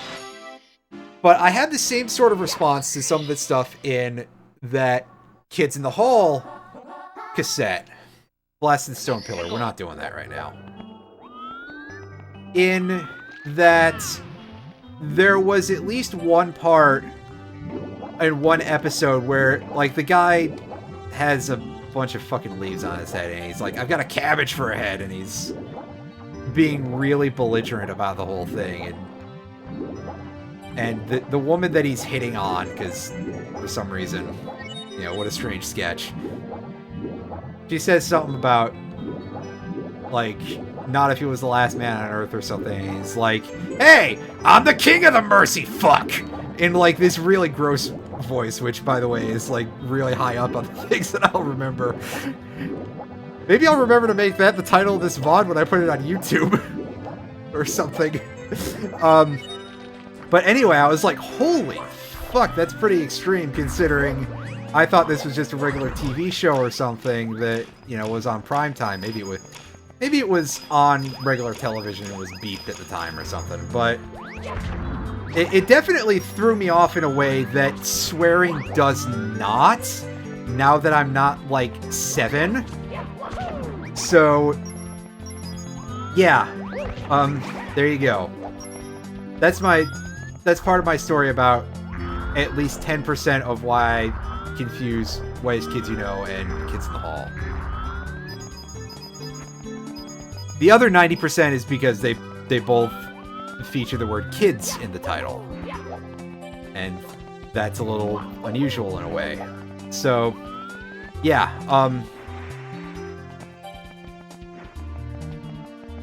that's it, just a fun little story for folks to explain why I'm bad with remembering words. You gotta be kidding me. Yeah, there you go. I'm a fucking rube. I don't know anything about anything. Anyway, yeah, back to my earlier point, I guess. Like, I'm not the only person who has conceived of this concept of this idea that there are certain things that are just kind of like stock choices for, oh, I'm into weird things or stuff like that, and it's like, you know, among video games, it'll be like Earthbound or Suda51 or things like that, and you know, if you're talking about anime, I feel like in some respects, in a way, Higurashi is sort of like one of the things that would be that, in that, you know, people know some of the infamously nasty shit from Higurashi, you know, for example, the nail removing scene, that's one, and so that's sort of become like a bit of a stock, like, oh, I'm into weird and creepy things. You know, it's nasty compared to a lot of regular things, but it's not so extreme that, you know, it's like kind of fairly basic horror movie level, really. But also, I mean, it definitely still does, you know, freak me out every once in a while. I went for the blue coins earlier. Did you miss me getting the blue coins, Lyris? I think you missed me getting the blue. That's okay. Yeah. I thought of that because I was like, you know what? I better make sure that I get those before I fuck this, you know, so that way... That is one of the very few things in this level, in defense of this 100 coin star, one of the very, very few things that you can actually fuck up. You're looking for Ice Cube Girl. Okay, gotcha. So, fair enough. So yeah, I think you get the idea at least, you know. If anybody in this chat room is going to get that, I think that there's this concept of things that are like what people go to as their idea of unusual things that, you know, stock weird shit. And you've probably experienced most of them, and you're like, well, I can do better than this. And you probably can, to be fair, so...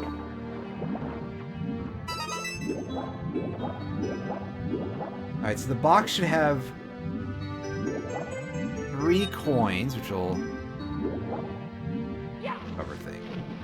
Yeah, see, exactly. Like, there's plenty of fucked up shit out there that... Okay, there's the box. There's the crate. Did I skip over this last time? Did I do it dumb? I don't think I did. Because now I'm like, wait a second, that's not where I remember it being. Here we go!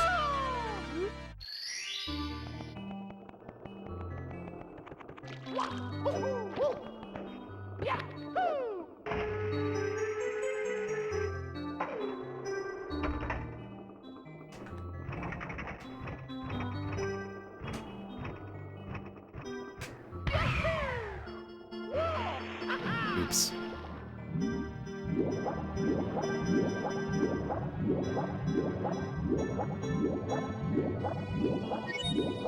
Oh, I'm sure you can find some absolutely nightmarish shit. You've definitely... You've proven yourself to be the connoisseur of our particular circle of people. Of, like, if anybody's gonna know the freaky shit.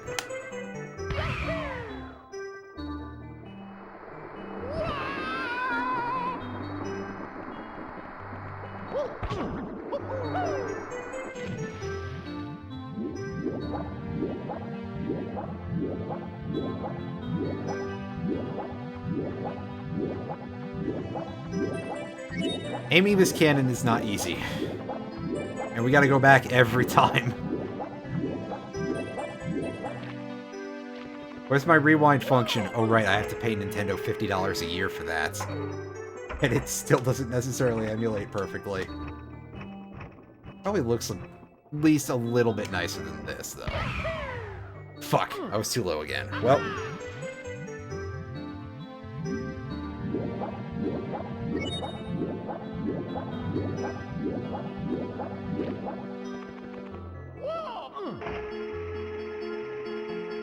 Well, okay, it might look nicer than this. We'll put it that way.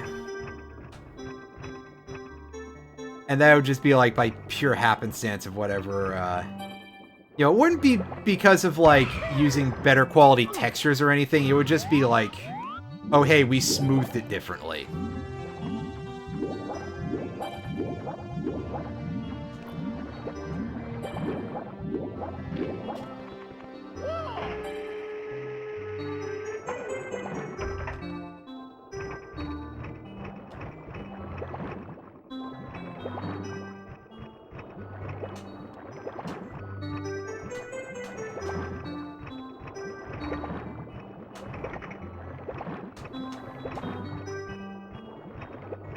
Right?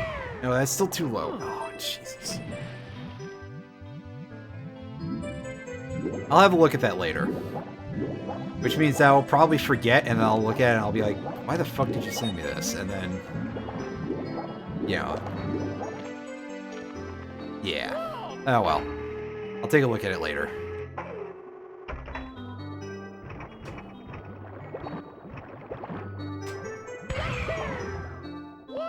Damn it, Mario! You had it! You had it right there. Not quite in the palm of your hand, but you definitely had it, buddy.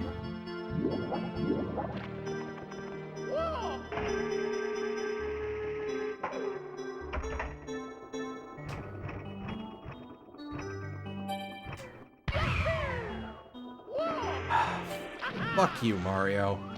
Do I have to go for the other one? Is it like it's just gonna keep being too thick?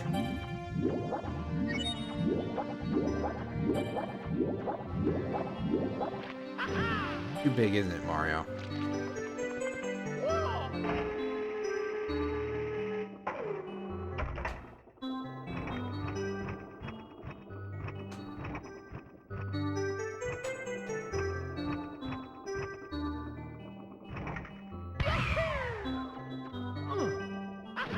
That's definitely, gonna be a harder shot, at least. Great.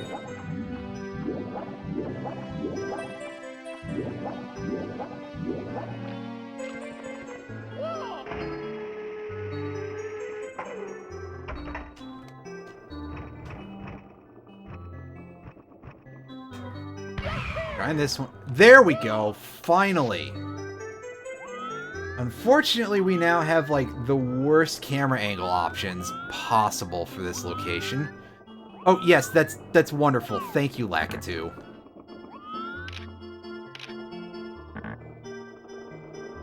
Maybe he is trying to kill us still.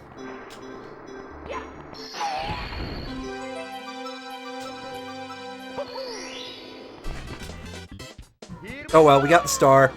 And we are, for the time being, done with Jolly Roger Bay. We're not quite done. There is still a 6th star there. However, I'm not very good at getting it without the metal cap, and we don't have the metal cap yet. So we'll come back to that when we get the metal cap.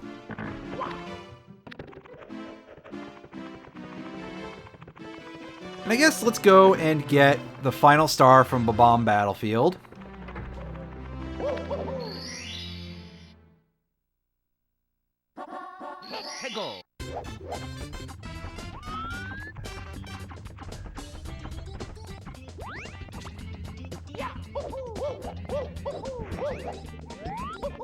And it uses everybody's favorite, the wing cap. Oh wait, no, it's the other.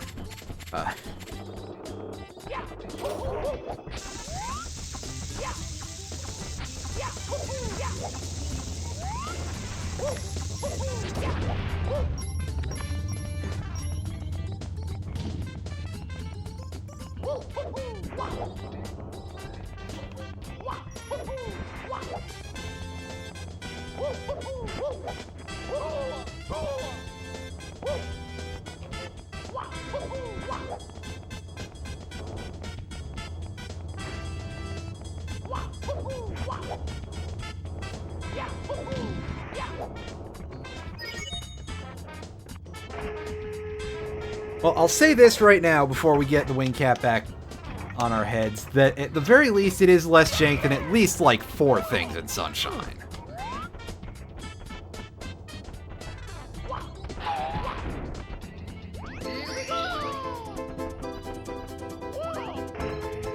Actually, speaking of Sunshine, I was rewatching Plastic Alan playing that today. Oh hey, look at the coin that has an increased draw distance. Oh god. We got 3 of them. That's not bad. So yeah, I was rewatching that earlier today and watching him fight the final boss. As he clipped through the fucking thing like several times. It's oh boy, it's rough. Oh. Then again, I've pretty much said it before that that game was basically unfinished when it was released. Then you can tell from that opening, well, not opening cutscene, the one right afterwards.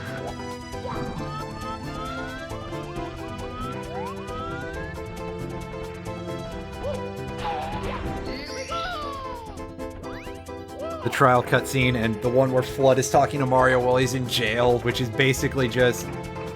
It's literally just the previous cutscene with Flood on his back, except with a different painted-on background. Oh, Mario Sunshine, what a game that was. Not completely horrible, but also, what a mess. What an amazingly unfinished mess. Then again, maybe Nintendo was ahead of their time in a way, because I've seen some console games that are completely fucking unfinished get released even nowadays, and it definitely seems like it's not irregular, and that's not even counting DLC, which, you know, not every DLC obviously is something that was held back for reasons of, you know, extracting more money from people, but there's certainly more than one thing that was like that. And even then, you know. I mean, Fallout 76 came out on consoles, right? So, there's an example of a game that was blatantly unfinished before release on all platforms. Fucking yikes. I mean, it's still... Listen, I know that they've improved it since, but I'm still going to rag Bethesda for it forever. They have so much money, and yet here they are. Here they were. There they were. It's a water-based game. The slippery controls work. Fair enough. I'll accept that. Let's go in here.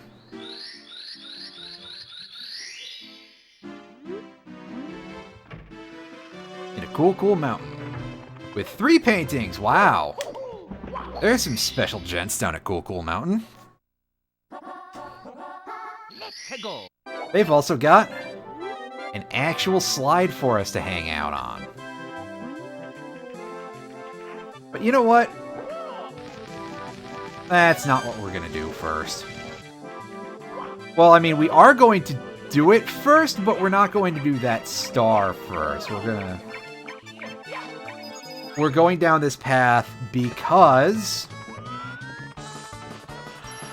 we want these coins. This slide contains a fair chunk of coins. I don't think it's quite to the level of Tall where you have to get a lot of coins on the slide in order to actually get the 100 coin star. But there's a pretty big chunk here that's like pretty easy to get to, so why not? Oh, that's why not, because you can fall off and die. Right, I forgot. Mamma mia. Whatever.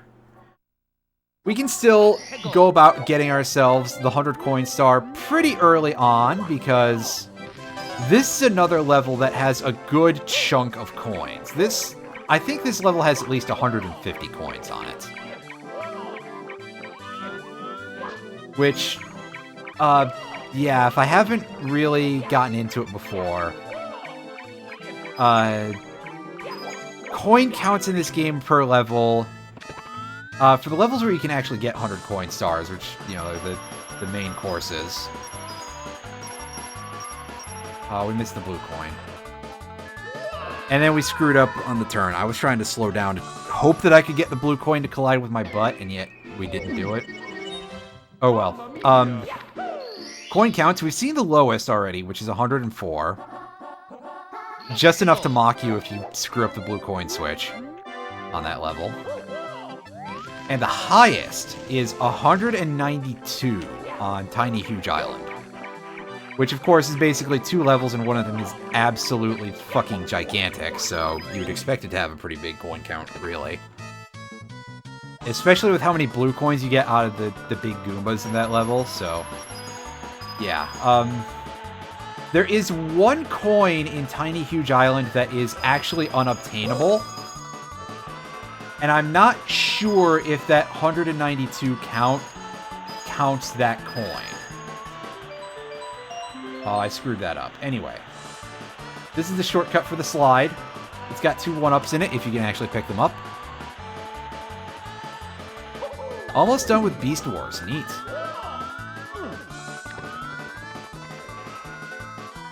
So let's see if we can grab a couple of these coins real quick. I'm going to try aligning our camera a little bit here. Also, yes, very unusually, in this game, you press C up in order to go into your first-person perspective. That's normal. But you press C down to come away from it.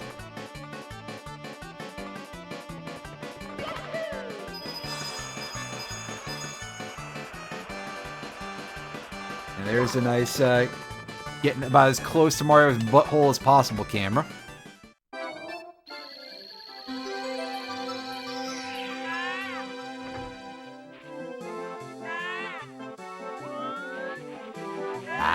See.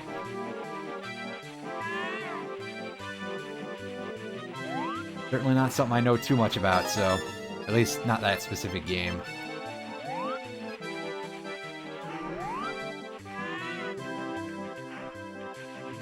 So over here, there's a warp point back to the top of the mountain.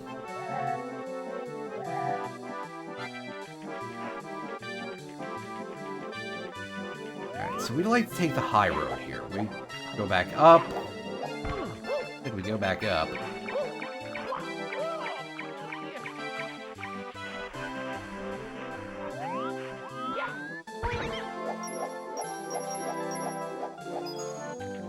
Yeah, those propeller-headed enemies, well, in addition to the fact that they pop you into the air when you kill them, they can be a little bit irritating to grab all the coins from, because those things can go flying once you bop them.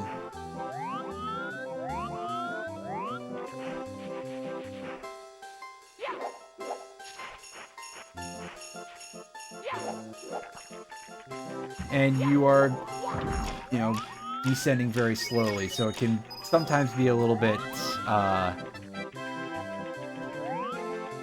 a pain to get all of them before they slide off of the thing. What do you got to say, Sign? Signboard? Cold, cold crevasse below. Right.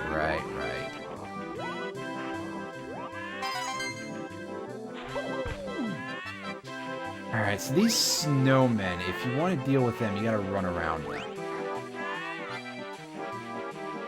I think it has to be a little tighter than that, especially you gotta make sure you don't fall off. Alright. Come here. There we go. That's the easier way to deal with those.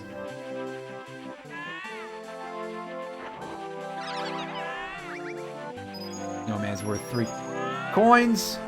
Fuck. Oh, that was scary.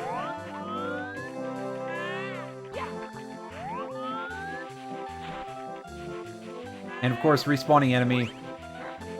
It's not worth coins anymore.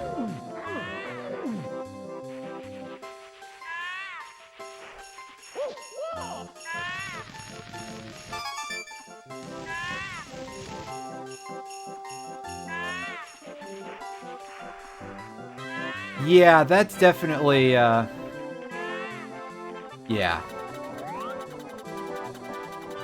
Usually you've got, you know, the cape or the raccoon tail, which is kind of like a cape. Or the tanuki suit, which is the raccoon tail, but more. Or the rabbit ears, was it? In 6 golden coins. Hey! Oh, so much for those. I hope I don't need him to do this. I probably won't.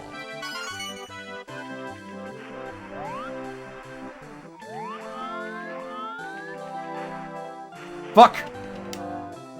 Well, doesn't matter now. Maybe this is a bad idea. I mean, it's not exactly the smartest idea, but... Let's go.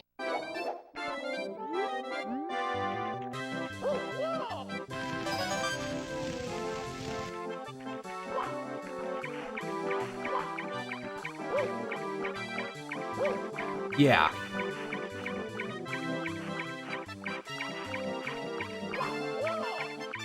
Flip. Grab those coins. Alright, so this time we're gonna try not taking the secret path, because I am garbage at getting those 1-ups anyway.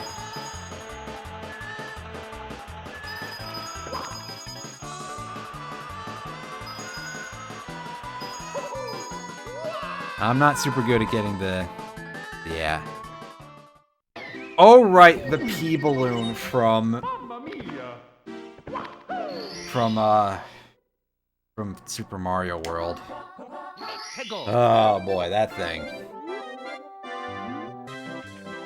Rather infamous level in that game. Having that particular bit of fun in it. What up? Ain't that level? Could be a lot worse, but on the other hand, still not necessarily my idea of a good time, we'll put it that way.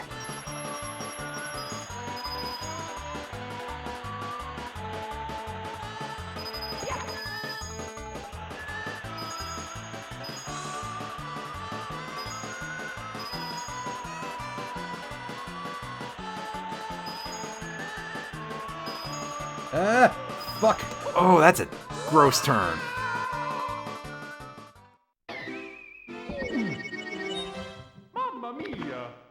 Well, I mean, it's hard to have worse controls than the wing cap. Yoshi, yes, the Super Mario World Yoshi. There were a lot of ways that you could fly in Super Mario World, huh? So Yoshi could get flight if you ate a blue Koopa Troopa and were storing its shell in its mouth, or if you had a blue Yoshi and any color of Troopa shell, you could fly. And it was really good and really strong.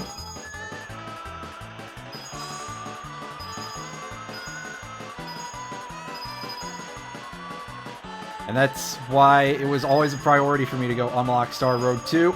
Oh, damn it. Have I heard leaks about the Sinnoh remakes? I have not heard anything about any leaks related to the Sinnoh remakes. I hope it's not that we found out, oh, they didn't add any fire types versus Diamond and Pearl's Pokedex, which apparently is what the Pokedex was supposed to be based off of, as opposed to the Platinum one, because that would kind of suck.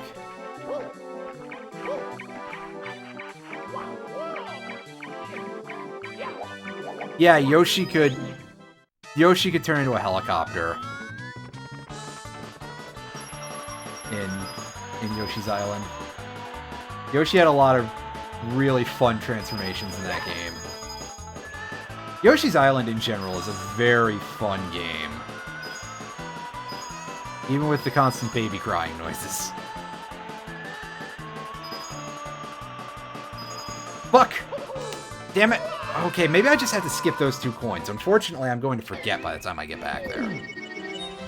Yeah, that's what I was getting at regarding the Sinnoh Pokedex, is that it's definitely very limited, especially in particular ways where it's like, okay, we didn't have any fire types here except for Ponyta in our starter, which, you know, what a load of crap.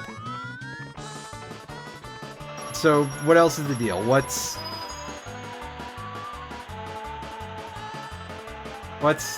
not coming back? Are they bringing back HM moves or something? Because that just sounds a little bit irritating. I mean, it's not the worst thing, but also Sinnoh does have 8 HMs, so that's about as obnoxious as it can get, really.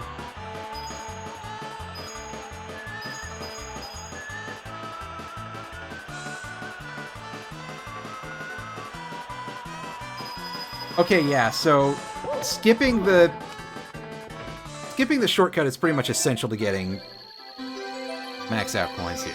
TMs are single use again. Ew. Come on, we have single use TMs in the game again. We have technical records.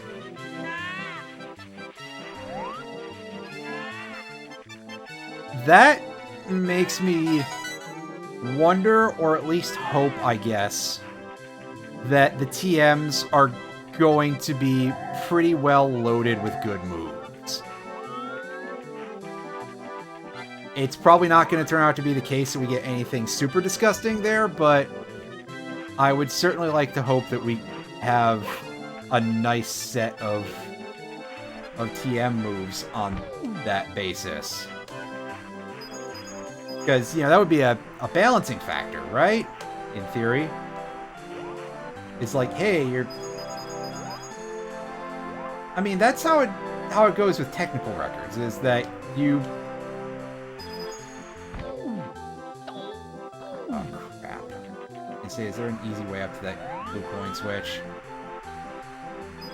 The answer there is not so much. That is absolutely a massive step back in terms of quality of life.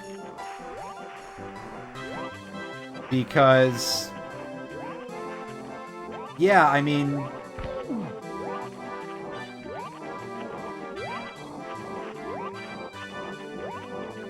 again, I am sincerely hoping that we're getting either ridiculously good TMs, or we're going to have a level of availability for them that is similar to technical records in the most recent game. Because otherwise, that is absolutely just kind of needlessly cruel. Because I kind of understood what they were going for with Sword and Shield, where it was like, hey, your TMs are not really going to be the source of, like, flamethrower and stuff. It's going to be more toolbox type of moves, and your technical records, which are going to be easily obtainable from raids, are your powerhouses. And that, I think, is probably okay. But, you know, if it's just kind of, like, mediocre, you know, that really is a little bit trash. On the other hand, I think, at the very least, that the TM set that was available for Diamond and Pearl was alright. Not, like, the best it could possibly be, but that there was certainly a decent set there. And there were a couple of pretty good moves. Like, you had Cross Scissor, I think you had Poison Jab, you had Flamethrower, Ice Beam, and Thunderbolt. You had Thunder Wave, although Thunder Wave is now pretty degraded compared to what it was like before.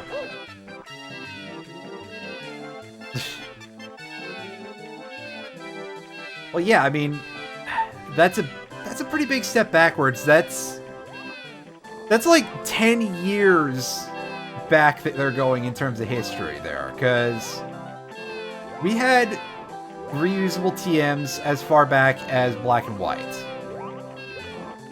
And again, Black and White had a really good TM set that was basically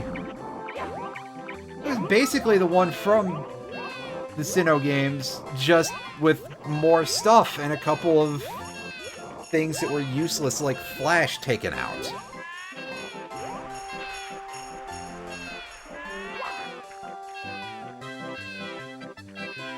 So by all means, I support that too. Just, you know.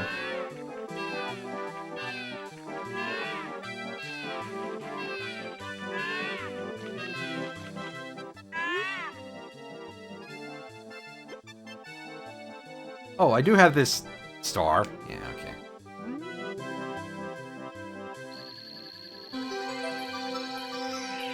HM's return. That's... They could do it so much better than that. It's... You know, I guess at least the fact that... I mean, really, the big problem by that point really was that there were so many HMs you needed to get around. I think by Victory Road you needed Surf, Strength, Waterfall, and Rock Climb to get through there. So it's not even like you could be like, hey, yeah, 1 to 2 Pokemon can use these pretty okay moves, because Rock Climb isn't that good.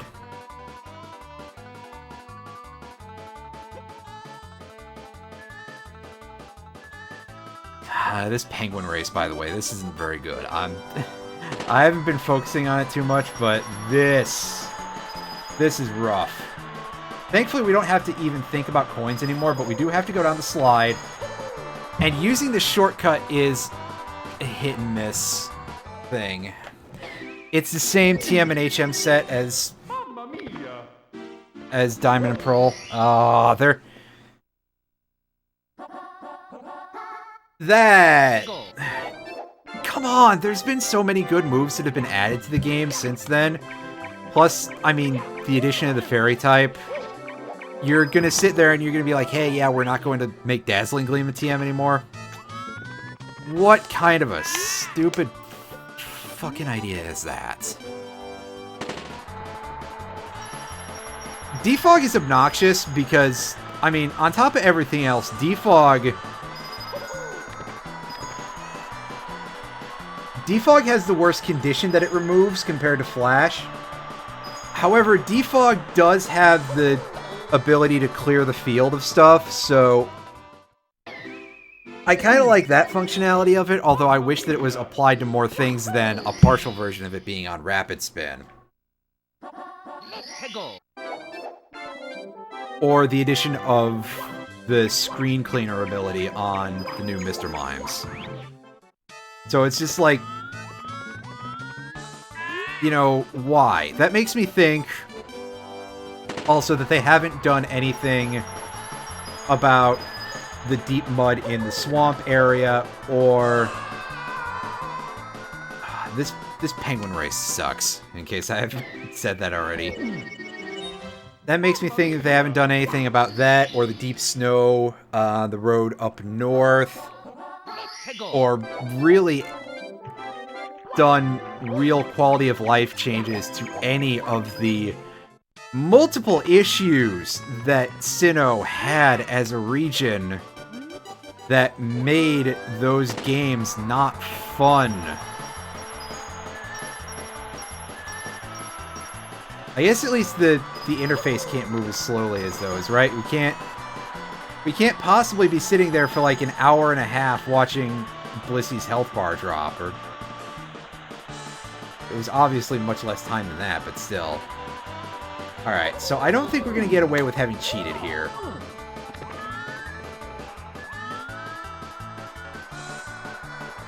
But it can be a little hit and miss. Alright, come on. Hey. Pay attention to me.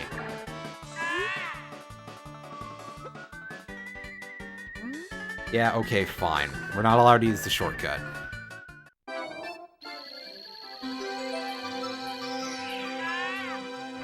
That's pretty neat. I mean, I'm always interested in Pokemon hacks and fan games, just in general, so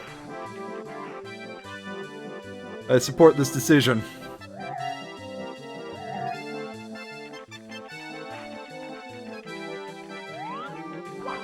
And I sincerely hope that the Sinnoh remakes are still, you know, not unplayable in that way that I've mentioned. Yeah, true.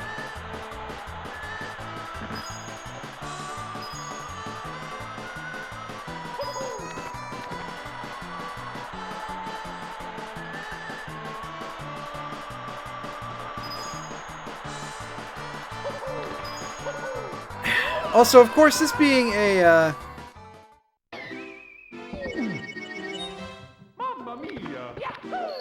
well, that... a large part of that is that I think DP, I think Diamond and Pearl were tuned up specifically to, you know, if they were operating at a certain rate, they'd be fine, but they were going very slow for DS games, and that was not accounted for. Meanwhile, in Red, Blue, and Yellow, I think the fact that they were as not smooth as they were was accounted for.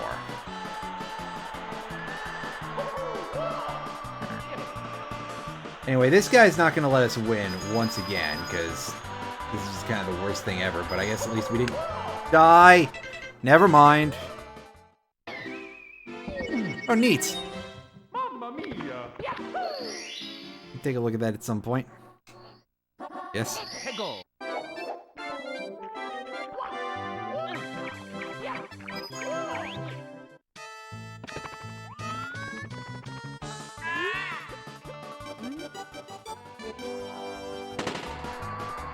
Yeah, true.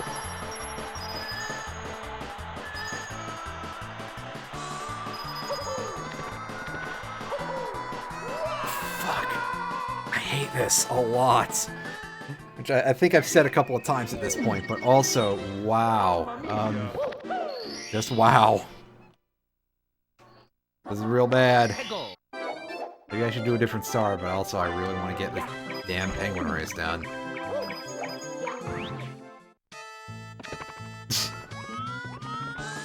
Yeah.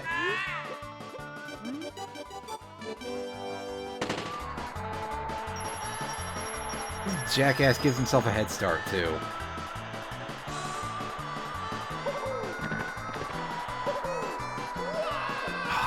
screwed that up completely. Oh no, we got ejected from the castle, basically, and have to go back in. Oh no, game over.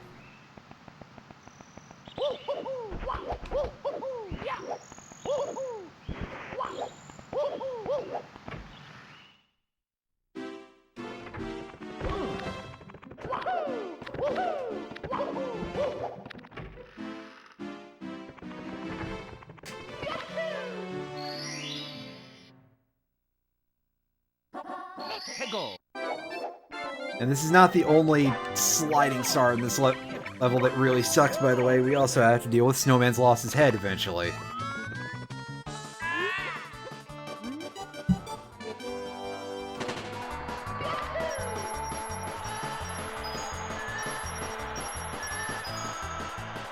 Also, yes, by the way, I haven't actually said it, but it is true.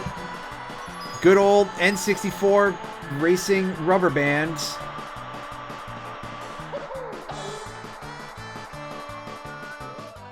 Well, I've been dying in this race a lot, because they really just...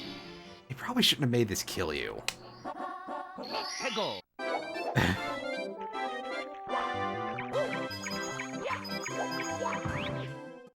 I mean, they also shouldn't have been like, oh hey, no shortcuts. But, yeah, that's a whole other thing, right?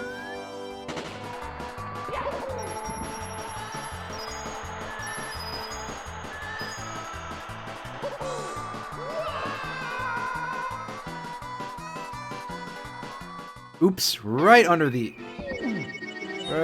there. Well, I'm gonna try that again. Let's go.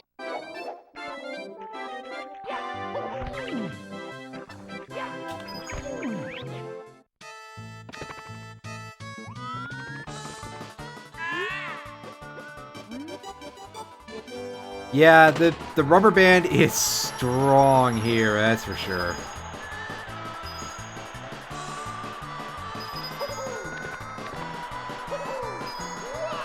I think at the very least why it probably was less bad in Mario Kart 64 is because the game had to hide it a little bit. Like, it tracked where the other racers were compared to you. So it couldn't really get away with having somebody who's half a lap behind suddenly teleport up your tailpipe. Meanwhile, this game doesn't track where the penguin is relative to you. Or at least it doesn't show you, that kind of tracking. So, as such, it has no real compunction about being like, oh, by the way...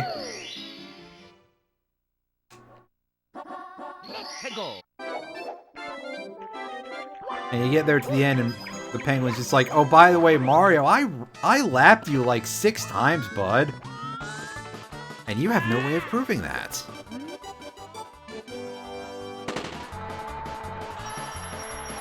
The same was also true of a lot of other things in Donkey Kong 64 is a big one, because, let's make the Beetle race worse, right?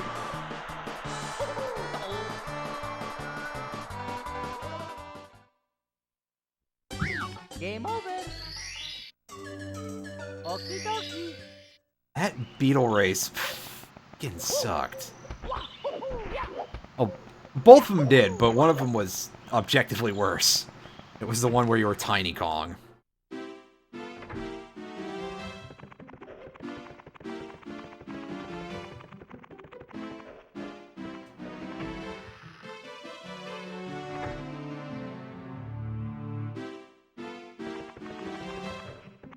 Yeah.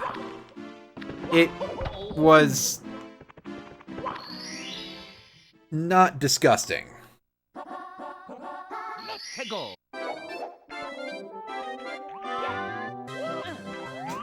There was a lot to it, but it's not like, oh, you hit first place, instant blue shell, instant thunderbolt, how dare you even power the console on, Buster, type of thing.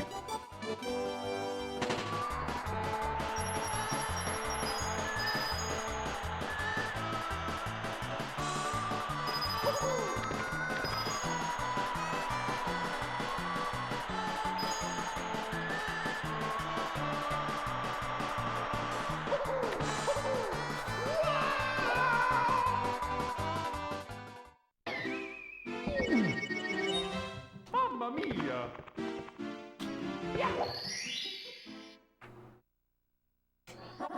Let's go!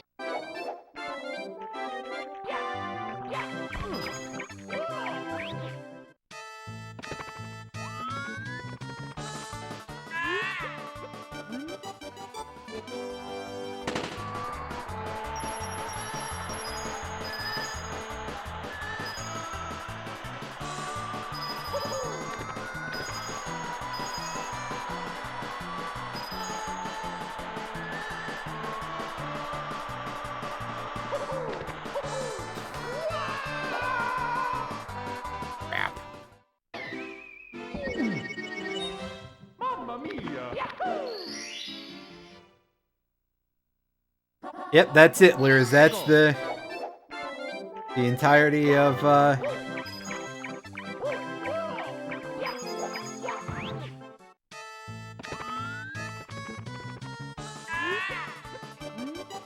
Although I gotta say, this is one of the very few games that I can think of featuring an evil penguin. Like this and Link to the Past. There's probably a couple of others, but I mean... Well, yeah, I guess Space Station Silicon Valley has a couple here and there.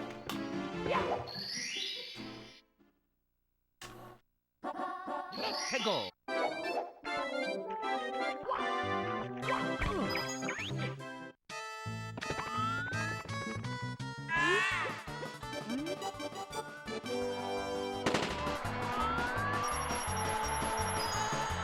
Offhand, I can't think of a whole lot of other evil penguins in video games. Or much of anything, really. And you might be thinking, this penguin is just looking for a race. He's not that evil. Fuck you, this guy's worse than Bowser. Just the absolute worst character in the entire series. Is this really an evil penguin? I mean, okay, fine, technically it's probably not an evil penguin, but also... I'm very upset right now, this race sucks.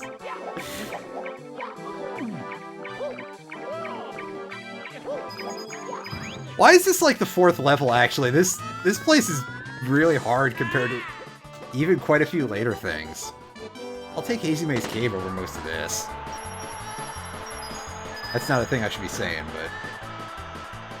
I'm doing it anyway.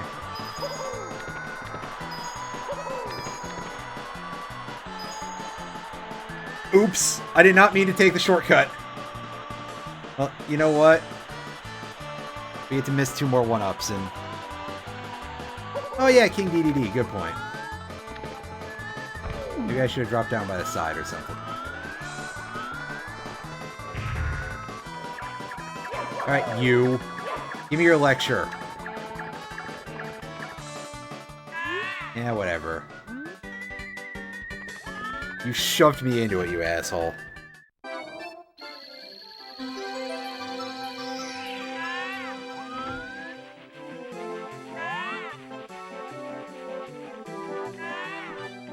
Bowser is a very interesting case in a lot of ways, because, like... I think they kind of just tweak a little bit what they're doing with him. Because I think about, you know, Sunshine also, and legitimately, his thing in Sunshine, he treats it as a bit of a friendly rivalry, at least in the ending.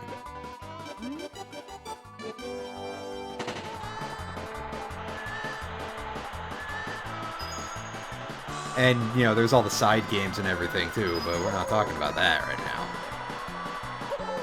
Fuck. Yep. Of course.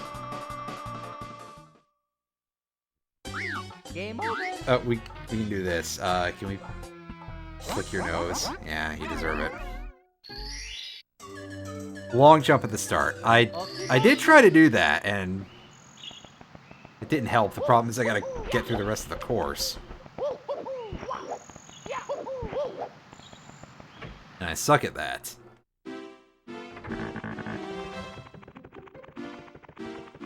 Yeah, I've clearly done this before, because I just did it earlier in the stream, but also... Yeah, true. Odyssey is... I haven't played Super Mario Odyssey yet, but I'll get to it at some point.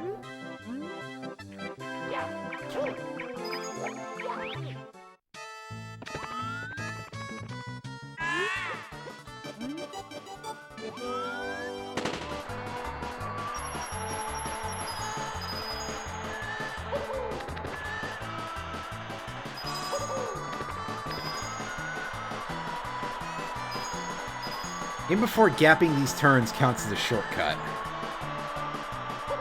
Fuck you, man! I should have been able to grab that. I've grabbed that ledge before, too. It's the worst part. Mamma mia! Oh, boy. Make sure when I start the race, I'm in front of... I mean... I'm gonna be honest. Is there an angle that I can get that from? Oh, we can get off to the side, so that's a start. And I screwed up the rest of it. Decline and talk to him. Is it really that easy? I don't know why I act surprised, but on the other hand, well...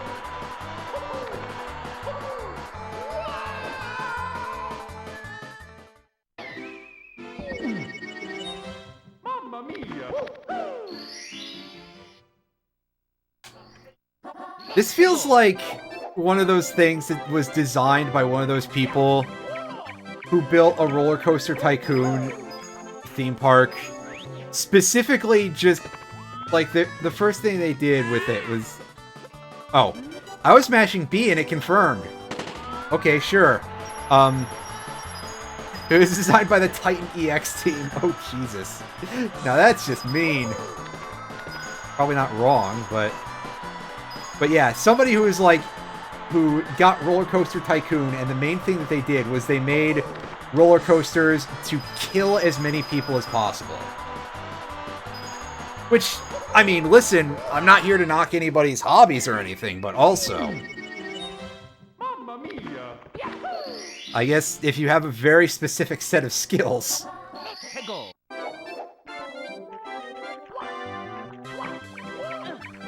There you go, right?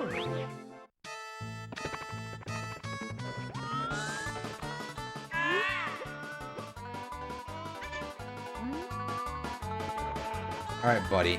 There we go. Alright, am I, like, a little bit off here? Well, I did get shoved onto the course. Give me back my sword! Give me back my son! God.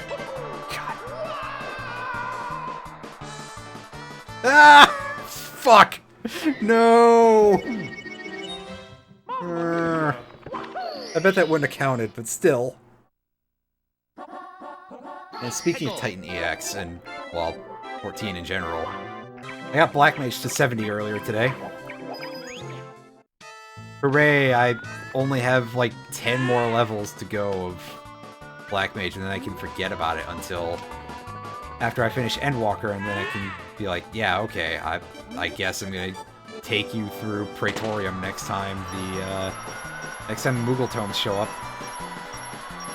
Well, Black Mage is strong, and I've, like, finally actually gotten to a point where I've started to notice it.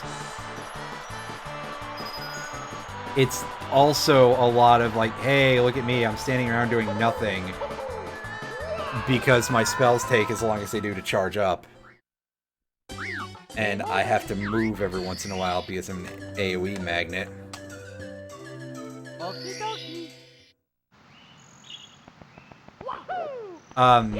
So, I've hit, well, as I said, I hit 70. Once I hit around 68, I think, in fact, I think I got all of the...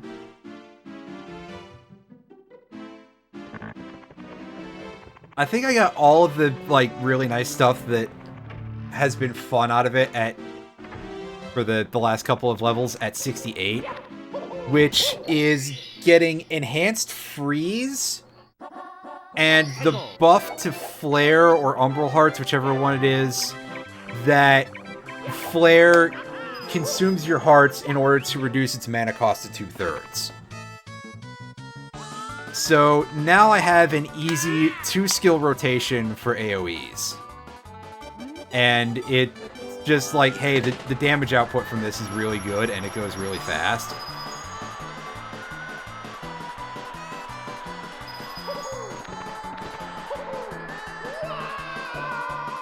It's like, oh hey, just freeze, flare, freeze, flare, freeze, flare. Don't even have to worry about maintaining Enochian at that point or anything. It's just like, hey, yeah. That's how you clear out every single wave. Finally, flare is like something that feels useful.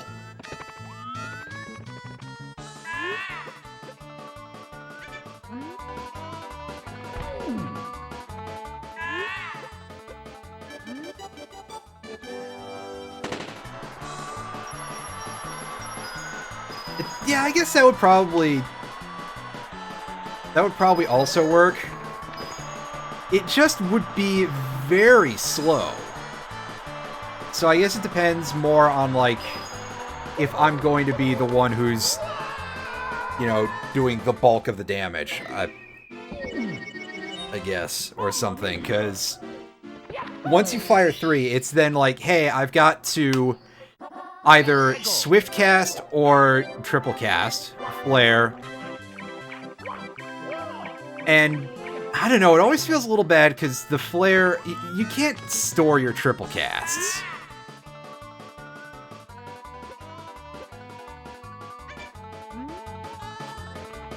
Oh, damn it. I screwed this up. Well, you know what? This is where we go through the shortcut and we try to get those 1-ups.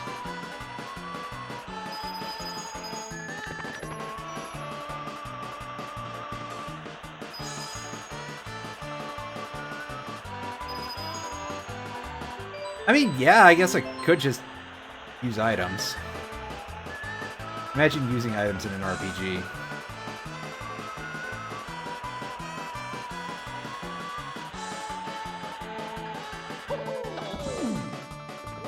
I suppose technically what I can do is flare, triple cast, fire 3, or god damn it.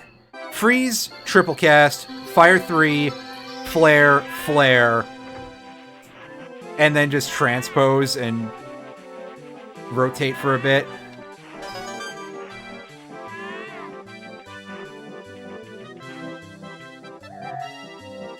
Ow. Or alternately, after doing the second flare, mana font, and then go back to freeze, which, you know, sure, that's a lot of things that are limited, but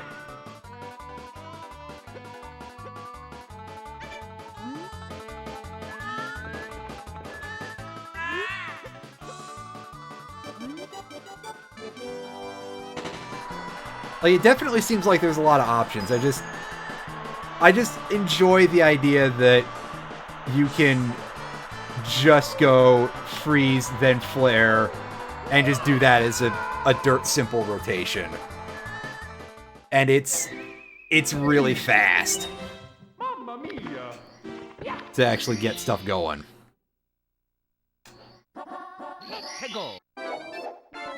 Do you use Thunder 2 or, well, I think it's Thunder 4 is the upgraded AoE, all that much? Because it doesn't seem like it's very effective just because of the fact that it's really short. I mean, using regular Thunder for single targets, you know, I always set that up on bosses, because, you know, you always should. Just, it's free damage whenever things are going on, but the AoE one, it just seems so short-lived that I tend to get really, really bad results with it. Mamma mia! Yeah, see, there you go. You need a large number of targets to get good returns.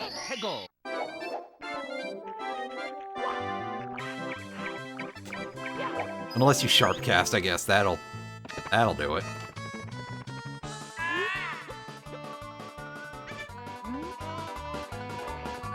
damn it, I keep doing this. Keep walking off the thing. Getting behind this doofus. Anyway, that's the kind of thing that we would like to do if only the skips actually, you know, worked, really. Game over. Yeah, so again, that's something where you just really want a large group. Fair enough.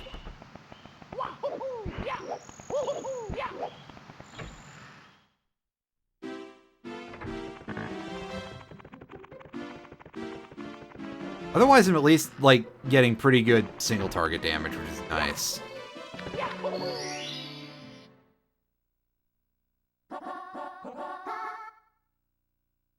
Let's go.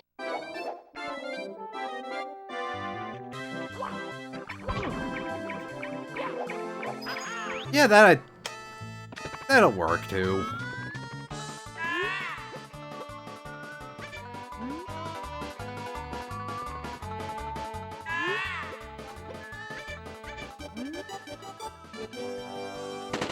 Anyway, I wasn't far enough over to get shoved here, but we're gonna try anyway because we're here. May as well not waste a one up.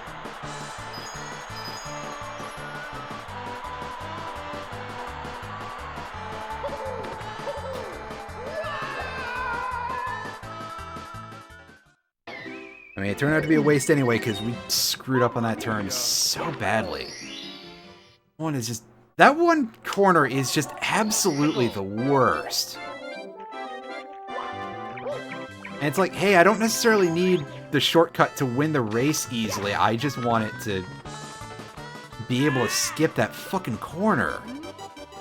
Of course, you can't win the damn race if you're dead.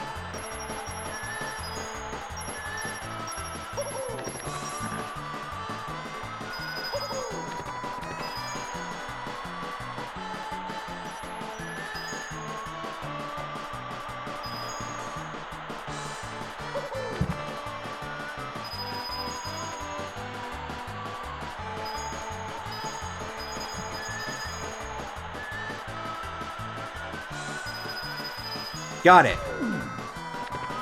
Alright, now if you bullshit me out of the star now, I'm gonna rip the cartridge out of my N64 and throw it across the room.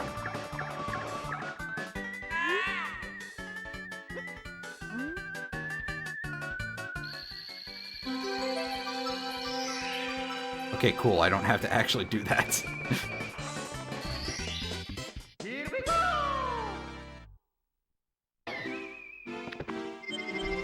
Alright, well now we can work on the rest of this level. The other 3 stars that are left.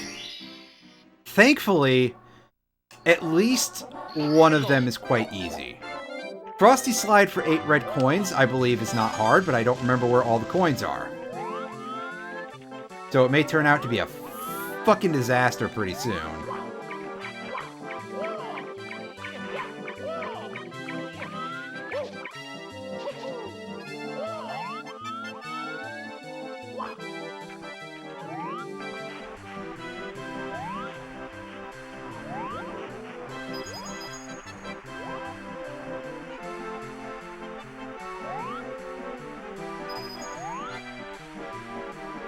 I think there's one up by the blue coin switch, but I could be wrong.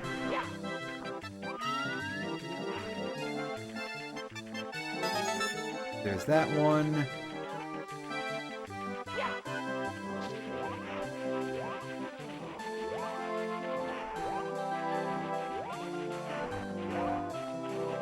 One around this area, right? Yeah.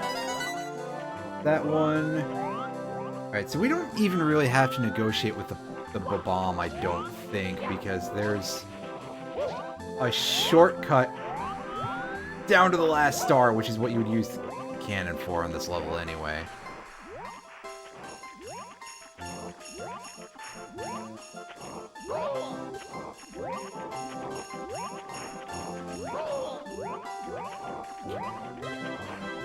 I did that on purpose, I swear. No, I didn't.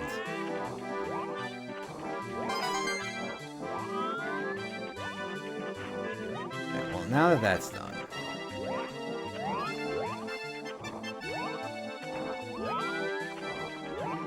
go. Back down we go.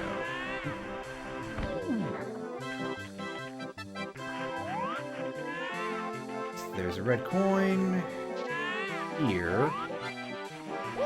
There's one under the cabin. Very new about that.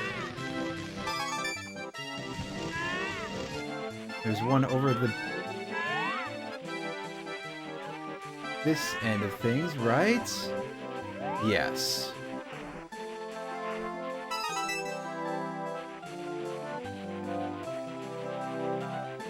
Alright, so the last of the red coins is actually near the star, I think, which spawns over by the blue coin block.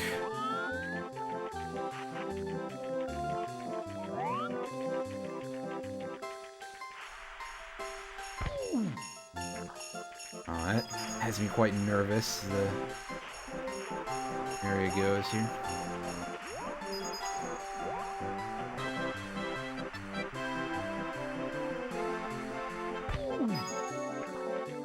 That's quite scary. Alright. Yeah. Blue coin block. Red coin star down there. Camera not having a great time. Alright, that's a sign that warns us about the crevasse.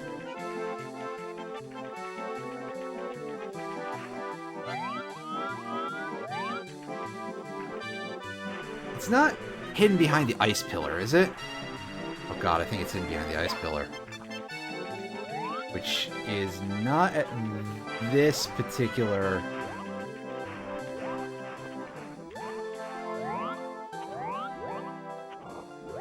Yeah, it's not there.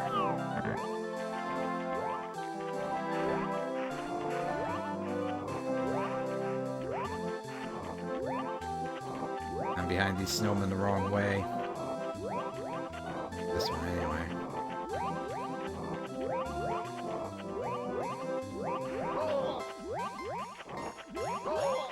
Yeah, whatever, just iframe it. God damn it! Are you kidding me? Get out of my fucking way. Really, game? Really? The answer to that question is yes. Oh, we're stuck in the snow. Alright, so I think I know where it is. I'm like, how do I get there and then get back? Because I think I have to jump off of the bridge close to the top of the frosty slide.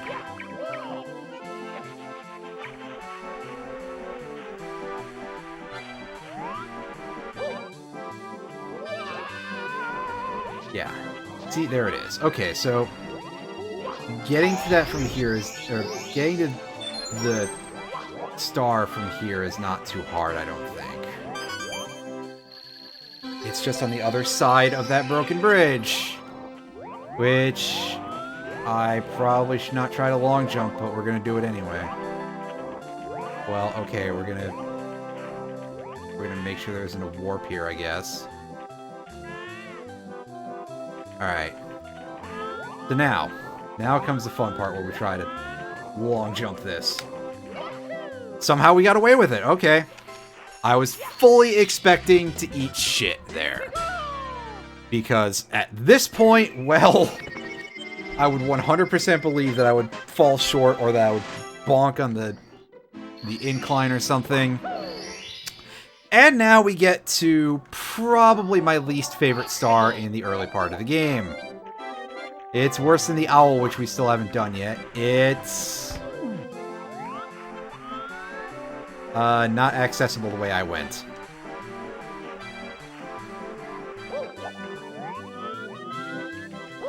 We climb back up the... I think we're gonna have to go all the way back down in order to try this. So we might as well see if we can figure out how the fuck we get to... I think we are gonna have to... I think we are actually just going to have to, get to the cannon in order to get to that last star. But yeah, this one, oh, this one is a mess.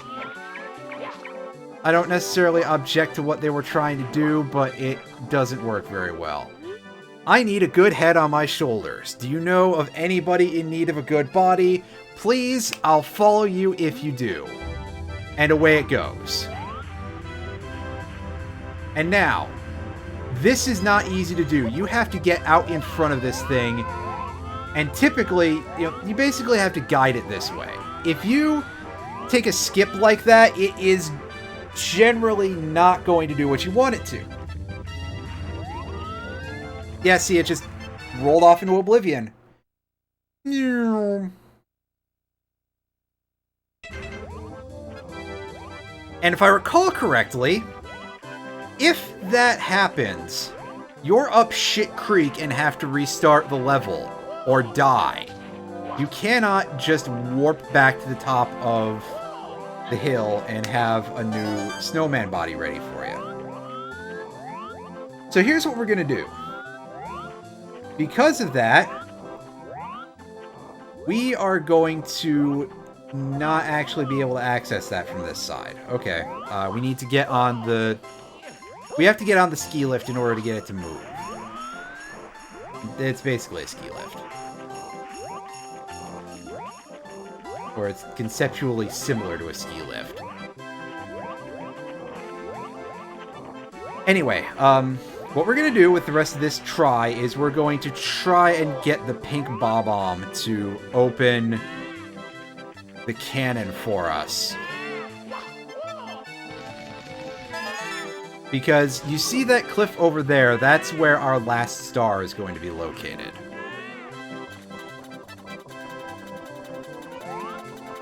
Yeah, instead it's just, like, unbelievably obnoxious. That's not so bad a jump as I thought it was, actually. Wow. Prepare the cannon for us.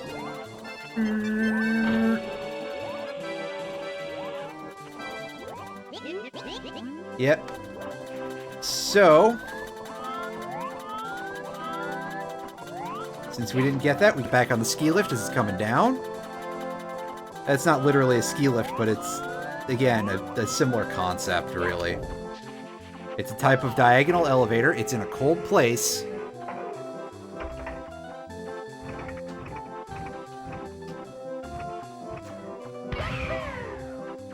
Yikes! Alright, and then we've got one... Oh, we got two of these jackasses here. Okay, well, let's stop sidling on the wall. I guess we'll do that the hard way.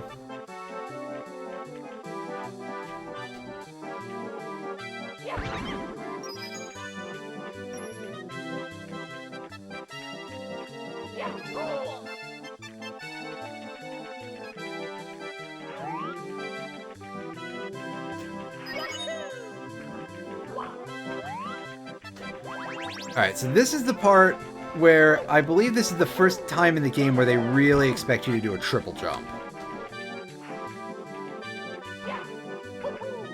And I didn't have a proper run up there. Also, one of the... Well, there was one of those hearts in Bob-omb Battlefield.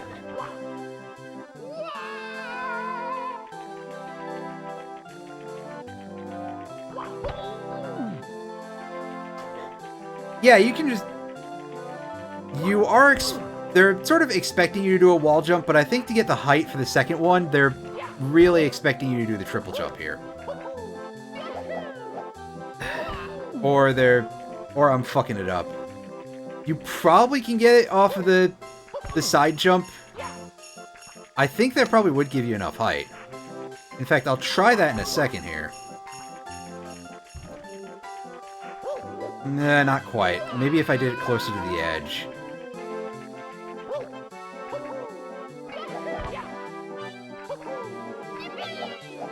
But yeah, you can see I'm not good at this.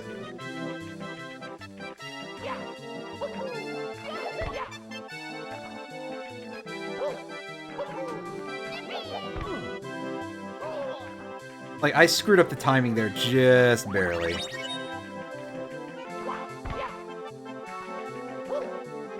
Yeah, to get that height, they definitely want you to do a triple. Getting over here, I think, is just using the cannon, although I know there's another method of getting over here.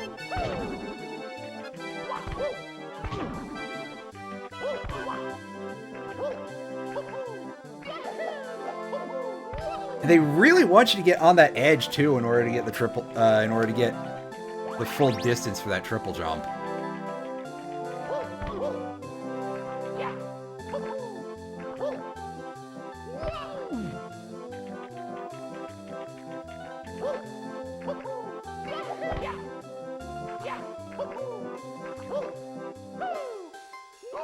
And I started piling up for my triple jump a little too early there.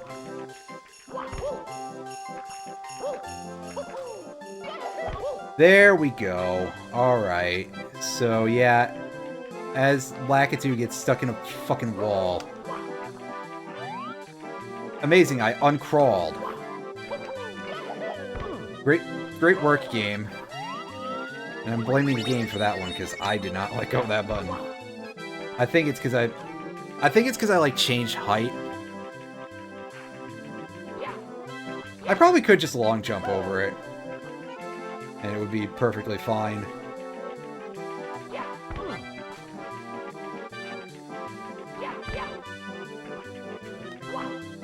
Hey, get...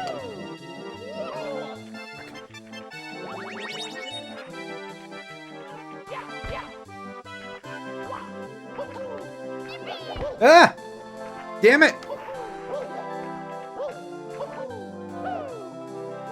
And see, there I just didn't have enough friction, basically.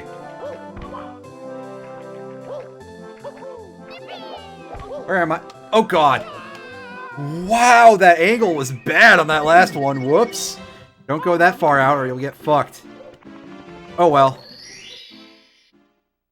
We are going to try Snowman's Lost His Head again first, and if that fails, then we go back there and we try to do that until we get it, because that one I actually remember being quite easy, but apparently I'm just bad. Ah!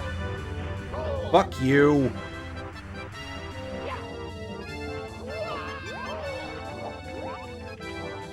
Alright, come on, Snowball. Get your ass over here.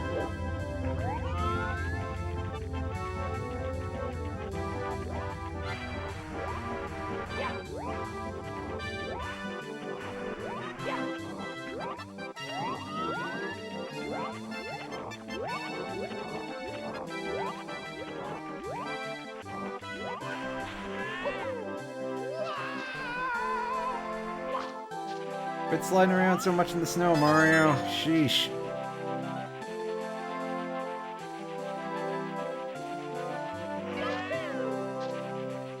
Alright, back in the hole.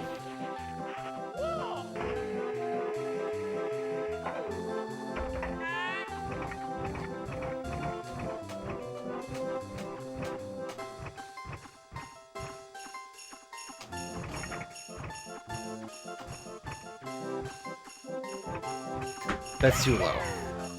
That was stupid of me. I didn't remember to pull the stick back. And that's my own fault. I deserve that one. I'd really like to be done with this stupid snowman star. This thing is absolute worst. Making things even more frustrating is the fact that you cannot, like, get on your feet, Mario. So, like, one thing you'd probably be able to notice is that we have to get out in front of it, and it's really not easy to do that.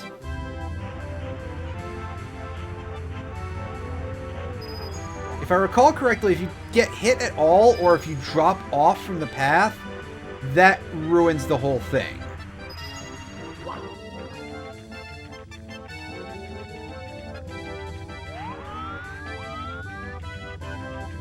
There we go.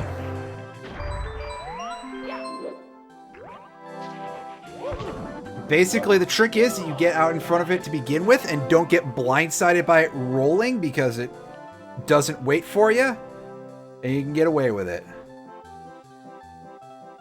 Give me your star. There we go. That's what I like to see. Well, I'm gonna kick the snowman in the face at least once. Because I think we can all agree it's deserved. Okay, so one last star from here. And we'll go deal with Bowser.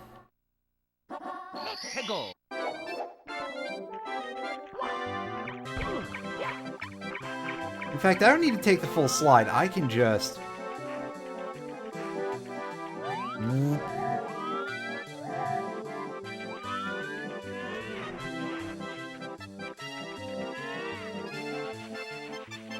who cares? You rescued your baby once. How'd it go missing again so fast? Maybe I really was gone for like 20 years in that penguin race or something. I only won because the penguin died of old age! Damn it. Shouldn't say such rude things, I guess. Fuck that penguin. The penguin sucks.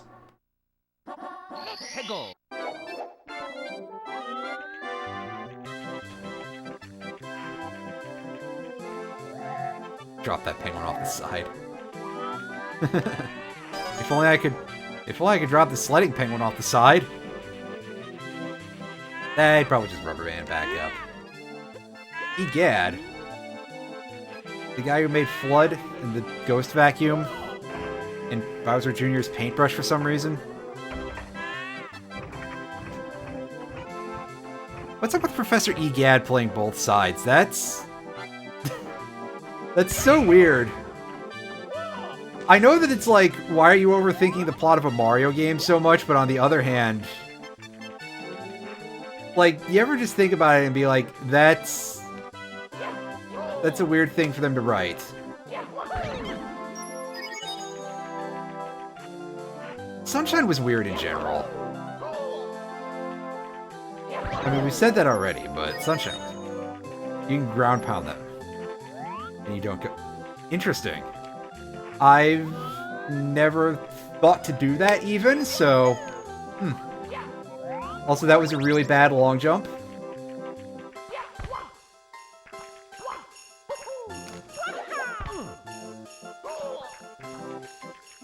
Yeah, you can see here that the space to get the wall kick in for after the triple jump is not particularly large.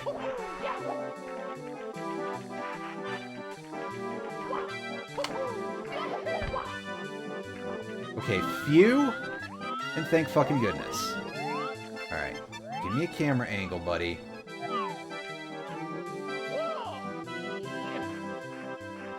Have ice physics?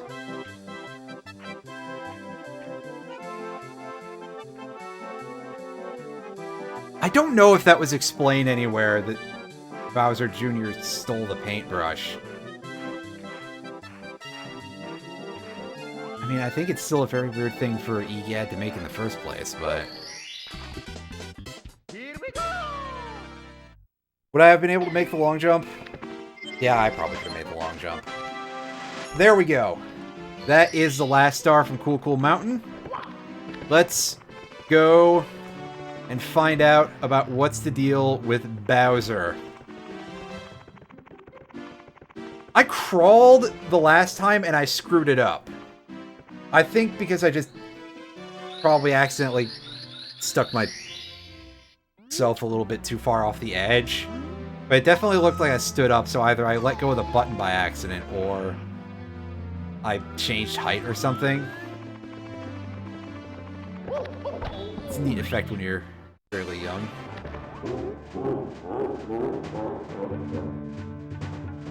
Ah, yes, here we go. So the first of the 3 Bowser levels in this game. When you're in these are a test of pure platforming, pretty much. There's not a lot of exploring to do, and I'm gonna screw up this thing pretty badly. Okie dokie. I am going to screw that up a lot because the timing on that is not super generous, to put it nicely. And yes, the Bowser stars, or the Bowser levels all have a single star in them. And that star is to get 8 red yeah, just 8 red coins. There's no 100 coins in any of them because they don't have enough coins for that.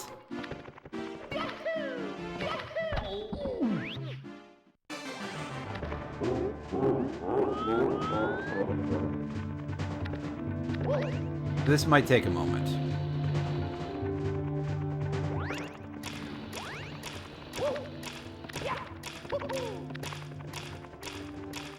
Damn it, I turned way too early there. Mamma mia! Gonna take us... Yeah, okay, shut up, dude. Come on. We get it. You have to warn us every time. Yeah, this is not exactly super easy.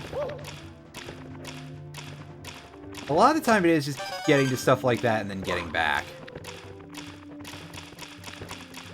And sure, our exclamation point switch here, which is basically the equivalent of a P switch. Fuck! Damn it! You can do this without the metal cap. It's not easy, but you can do it without the metal cap.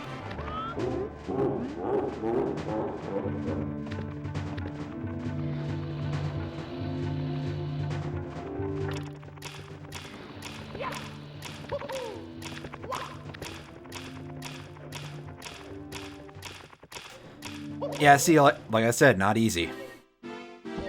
That one coin is going to probably be the vast majority of our time in Bowser in the Dark World. Because it is one of the hardest ones to get in the game.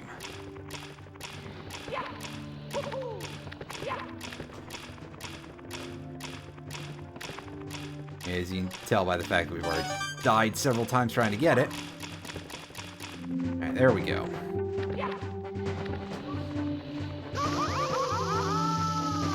Oh, I stepped on that far too soon. I didn't even get it. Fuck you! Fuck you, man! Oh my god. Oh, that sticks out just like an inch over the edge of that crate. If I moved faster to it, I could probably get it without getting torched.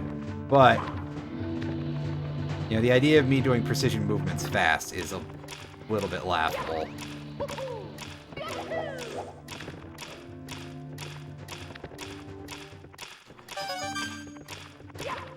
I'm getting better at that, at least, I think.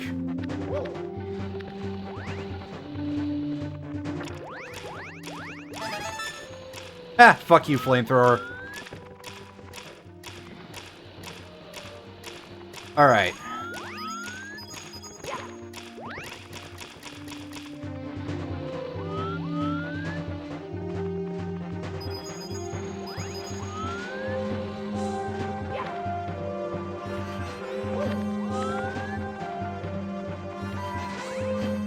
So yeah, if you're not going for the 8 red coins, Bowser in the Dark World is very easy, by the way. Like, there's a couple of things that'll, like, trip you up, because there's some new shit.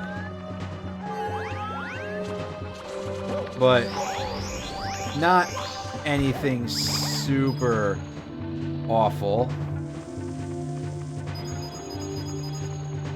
That said, you are going to notice that I'm going to be taking this at a fairly measured pace here.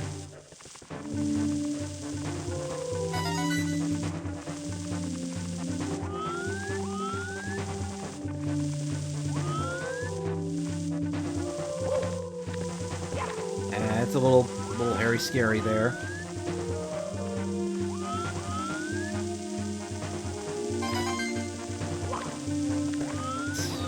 Oh, let's not fuck this up on the easy things, because after this point,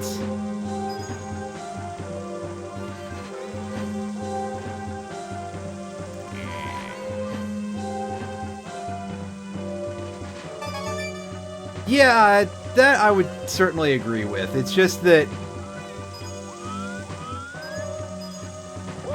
it is definitely that these red coins are pretty tough.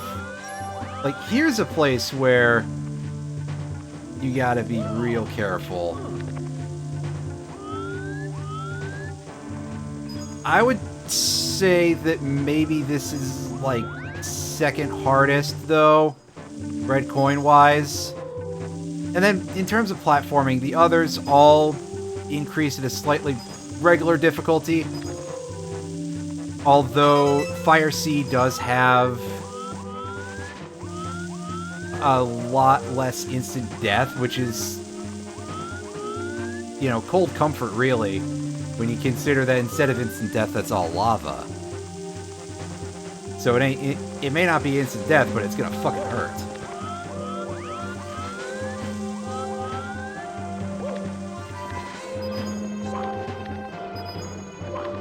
We also do get a big advantage here of nicer camera angles.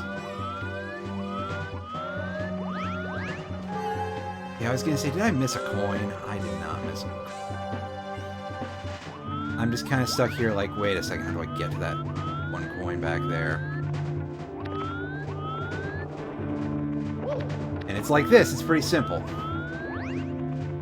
It's simple when you remember the damn inputs. Oh, fucking hell. I hit the button, but I hit it too late, apparently. Come on, Self, you can do better than that. I can also do worse than that, which is the downside of this.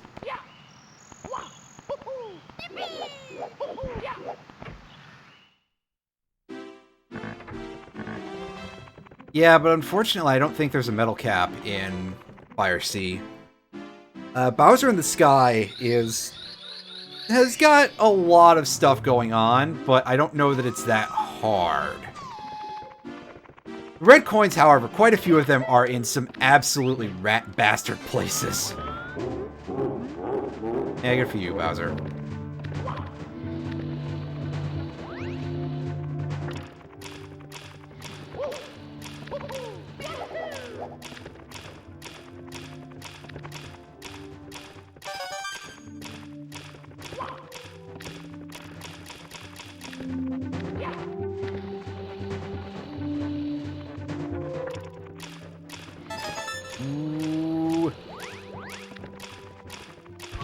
Oh, damn it. I got there like a quarter of a second too late, really.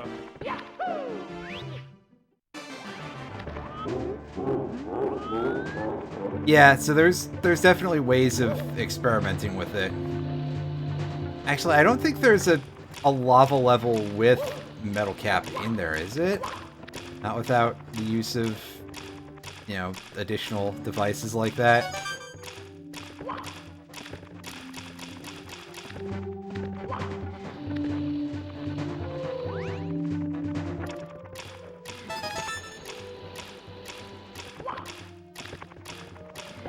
That Goomba just walked off the ledge. What a champion.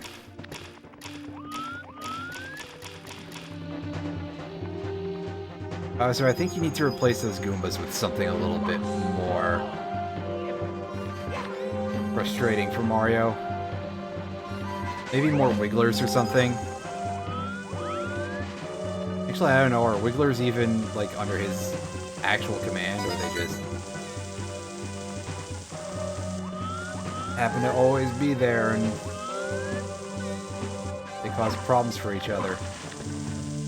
Mario and the Wigglers.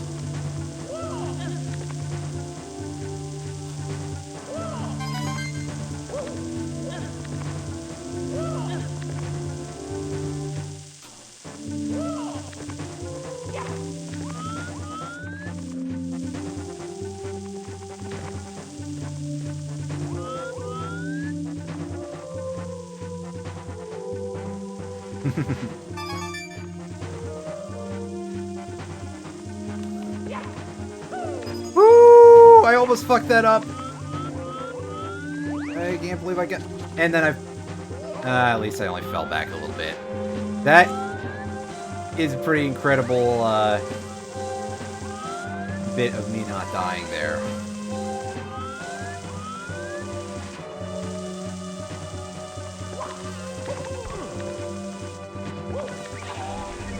Sure, I'll take some points for good luck, I guess.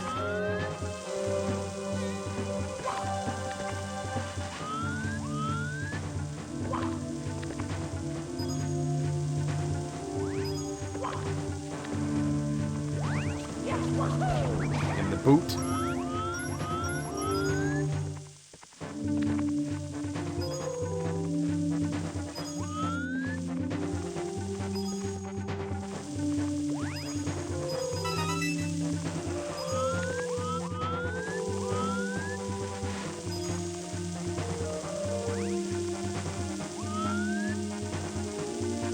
Yeah, I know, right? What's up with the relative lack of Koopas in this game? There's like a couple in a few levels. I think mostly... There's one in Tiny Huge Island. There's one in Bob-omb Battlefield. You see the Koopa shell in a couple of other levels. Like, I'm pretty sure that Shifting Sandland just has the shell and not an actual turtle in it.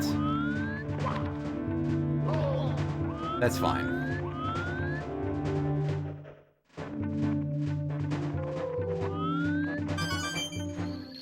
And there we go. There's our star for the level. We just have to get back. Having to deal with my lack of confidence and these horrifically obscurant camera angles.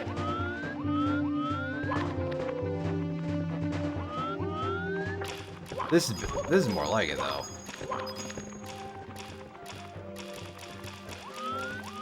Alright. Grab the star.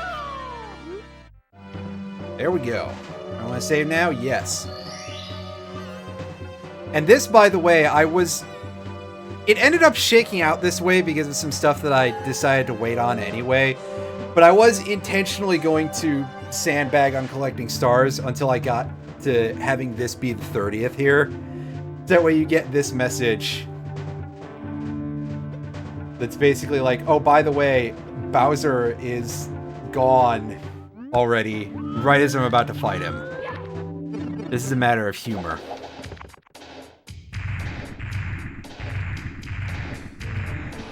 Tough luck, Mario. Princess Toadstool isn't here. Wahaha.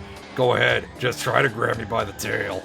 You'll never be able to swing me around. A wimp like you won't throw me out of here. Never. Huh. And you actually should not, except to throw him at the bombs.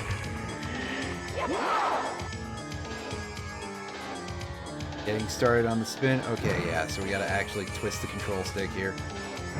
Right, don't just hold direction. Alright. Unfortunately, I can't see any of the bombs here, except for, like, right over there, so that's not gonna... Yeah, we threw him off the platform, and yeah, of course, that rather infamous voice clip was one of the other ones that was changed in the Shindo version, and not just to have a tonal adjustment, it was changed to Mario going bye-bye! Because I think probably by that, even by that point, people were like, oh, it sounds like he's saying so long, gay Bowser. Which, you know, clearly he's supposed to just be saying so long, King Bowser, or so long, hey Bowser, or so long, yeah, Bowser, with a really, really crusty idea of what an Italian accent sounds like. Oh, damn it, did it too early. Can I use my camera while I'm spinning him? Like, ayy! Yeah, like the fawns, right? Okay, are you gonna give me some coins so I can not die of another fire breath at least? Yeah, this'll speak to my... This'll really speak to my I haven't played this game in freaking forever-ness, because... You know, this is kind of considered to be one of the... Okay, yeah, so we can actually turn the camera.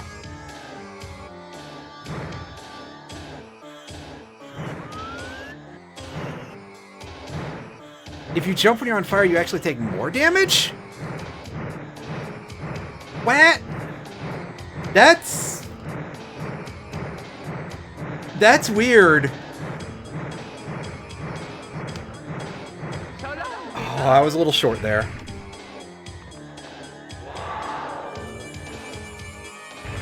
That's actually the exact opposite of what I was led to believe. So that's why I'm like, what?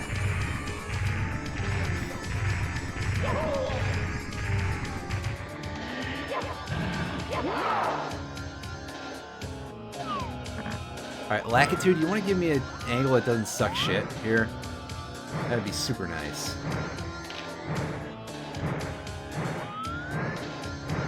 Oh god, I'm pretty sure that was just the vomit can there. Fuck! Damn it.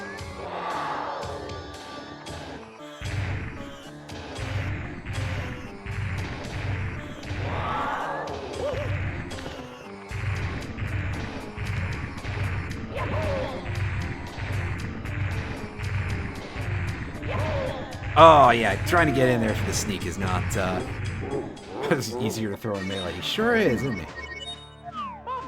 Yeah, so, again, this will really speak to my inexperience, because, of course, the Bowser fights are just tend to be considered super easy, at least the first two. But I clearly do not have that sort of experience anymore to be able to be like, yeah, this ain't shit.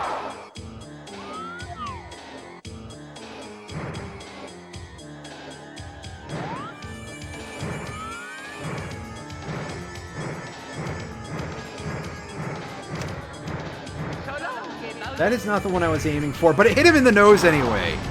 Hey, we got it. Alright, get right into Grundle. Grr, I was a bit careless. This is not as I had planned, but I stole the power of the stars and I still have Peach. Wahaha, you'll get no more stars from me. I didn't even get one from you, really, dude. I'm not finished with you yet, but I'll let you go for now. You'll pay for this later. Like, hey, I'm walking here. Yeah, there you go. Well, I mean, in the earliest versions of the canon, they were from Brooklyn, right? Yeah. They are a skill that they're based on a skill that I do not possess. We'll put it that way. I would probably be okay with them if I knew how to time that shit a little better. Yeah, see, that makes total sense. People just, you know, hear things in certain ways, so, you know.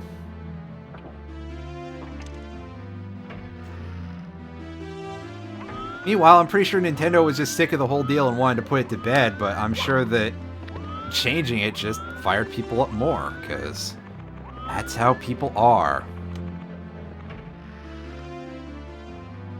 So now we have access to the basement, by the way, and we can go in that 30-star door if we want to. Or we can try to capture this little furry asshole. Oh god, almost went into Shifting Sandland there.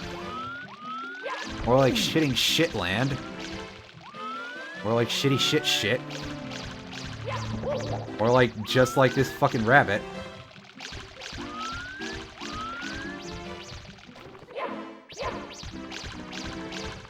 You can get up that slope with the turquoise thing. I am not surprised.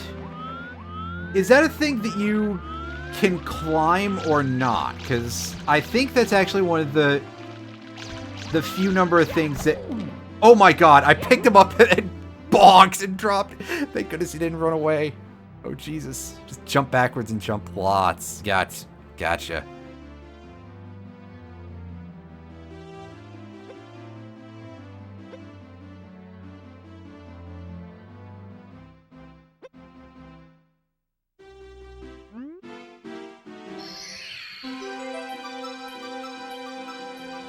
It gets everywhere. Yep. It's also just a really frustrating level in general. There is not a lot of good expedient ways to do jack shit in that level. Can we put you in the painting? No. You can, however, use this rabbit to clip through walls and doors and stuff, mostly doors. If you do it right, you can use the rabbit to sneak through that 30-star door, and that's how some really silly speedruns work. Right now, I'm looking for not Hazy Maze Cave. I am looking for the location of the Vanish Cap, other than just going up the turquoise thing, because, I mean, that's always an option, but... yeah, I'm looking for the other option. Yeah, you can do a lot of goofy stuff with the rabbit. Alright, so just go down this way, right? Yeah.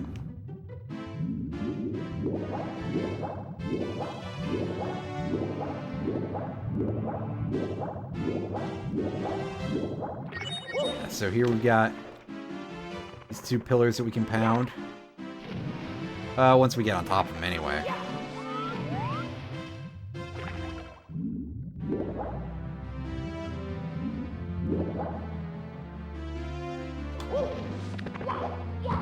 See, they even sink into the ground a little bit, the length of about one brick.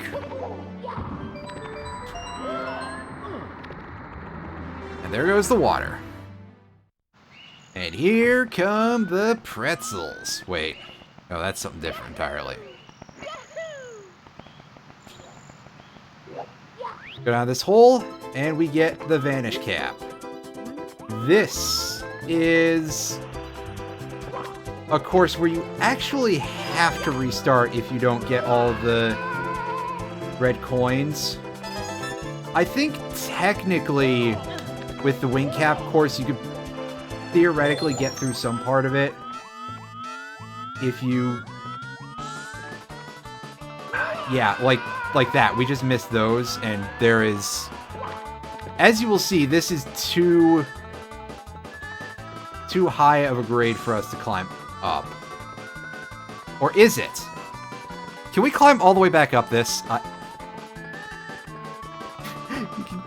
can crawl back up. Oh my god. Well, you know what? I guess we don't have to scoop and restart here. Oh, jeez. That's amazing.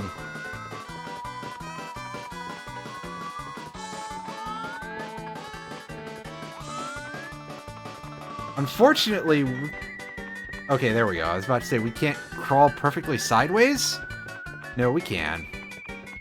I just had to actually aim it properly. Ah! Fuck! I stopped moving.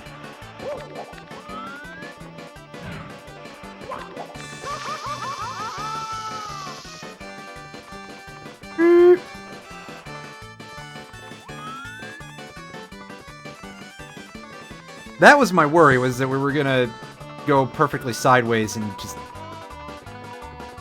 regain our friction that way.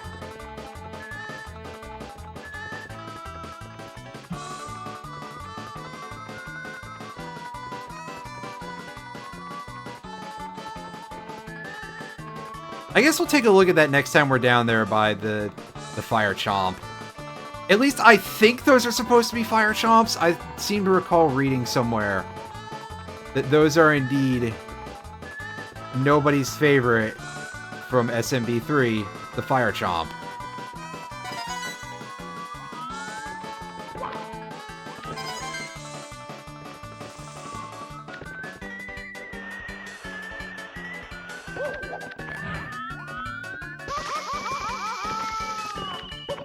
That seemed to end a lot faster. I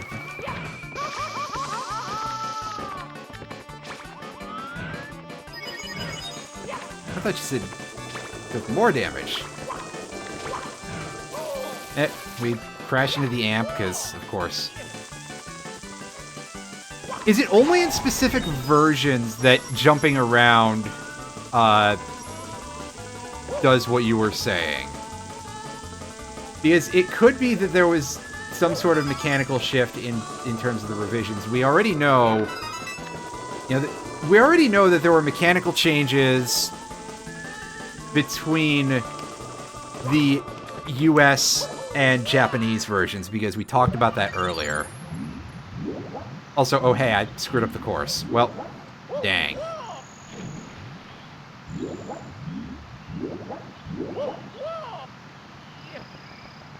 Not the Fire Chomp, it has an actual name? Huh. Well then, whatever I read at whatever point it was that made me think that it was a Fire Chomp was wrong. Oh well, can't believe everything you read.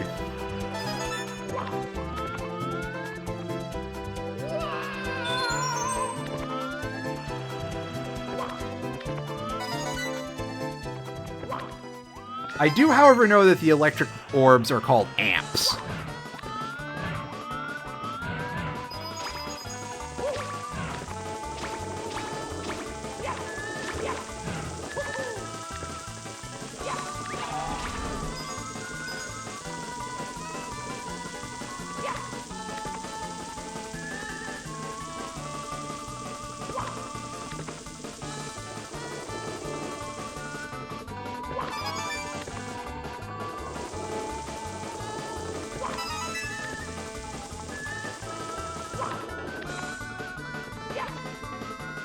Ow.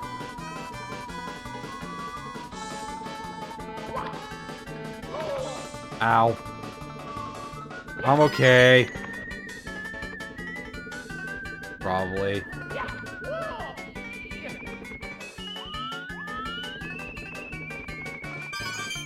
Also, by the way, I want to point out that there's a hole inside of the little cage room with the star.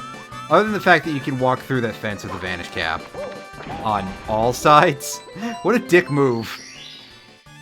Like, putting the death trap right next to the... Well, I mean, I guess it's not a death trap, but it is a reset the entire freaking level trap, so... That's about as... About as bad. Yeah, true, because...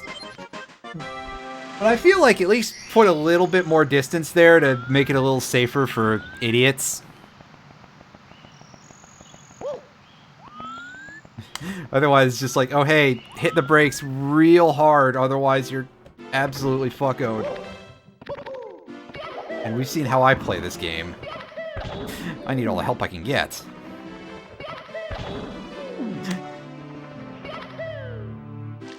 After all those bonks to the head, yeah, there you go. That's a good example of it. Turn around.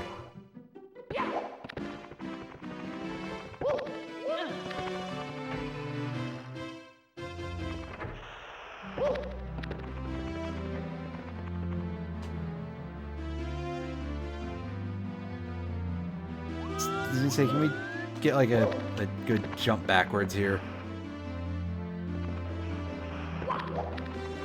Can I stand on this at all without...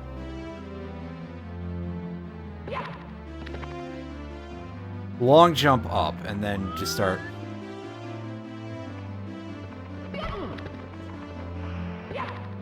Well, that might take some aiming here. Might also take me hitting the D button in time. Backwards long jump. Well, that...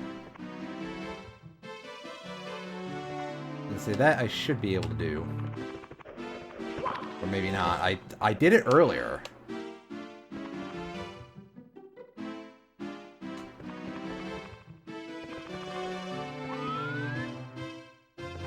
Ah. Huh. Well, still nobody's favorite enemy from,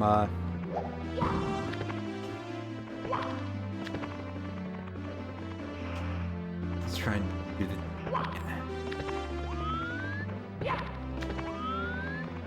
the... I'll try it some other time. Oh, okay. That said, like, doing a short long jump, or a low long jump, rather, seems... like... That seems familiar. I feel like I've seen that before, but I only kind of remembered. Yeah, it's pointless.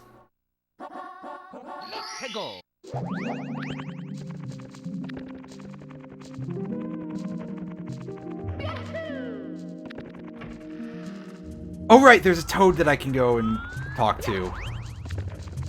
Anyway, I'd like to point out real quick, regardless of the video quality that you're seeing on Twitch, which is probably not going to be super amazing.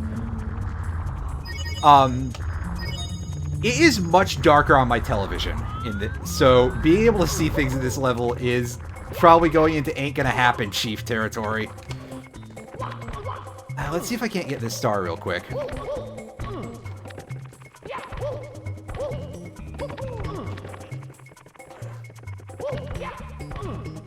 Or I can just go through the door by accident. That's not what I want to do. I want the star.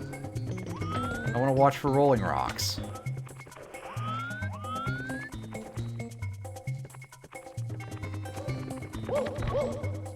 Oh, we were almost there.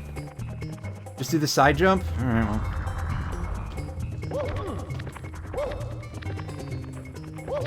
I'm not super good at the side jump, so, you know, it's gonna take a moment.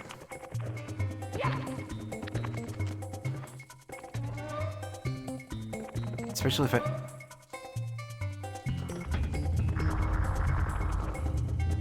Alright, let me get the camera angle again, because we lost that from going through the door by accident.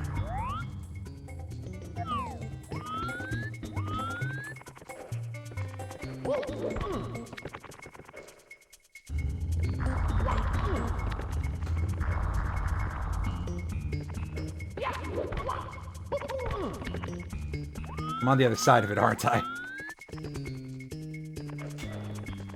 Oh, damn it.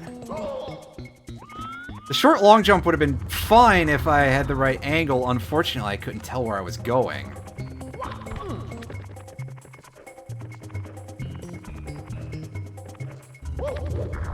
I did that too far away from the wall. Give me a sec. This is gonna take a second, but we got it. Oh, there we go. That time we did it right, but we also sort of ground into the corner for it. So let's pick that up, and here's how we're gonna wrap things up, because it is much later than I usually stream, although I did start a little late because I was having some technical difficulties that have resulted in this video quality, but we're gonna grab the Toad Star, and then we're gonna go and get the metal cap. And that is going to do it for us.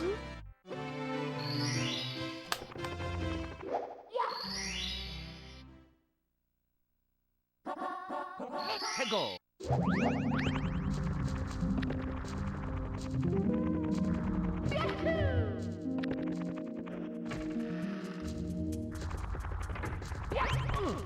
So yeah, this area is dark as hell on my television.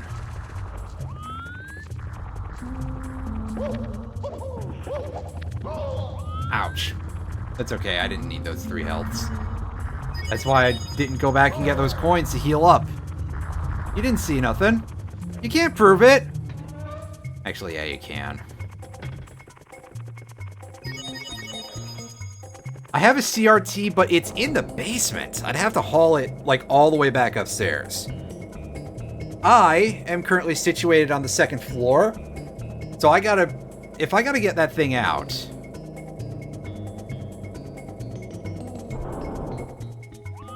Yeah, I'm on an HD TV right now.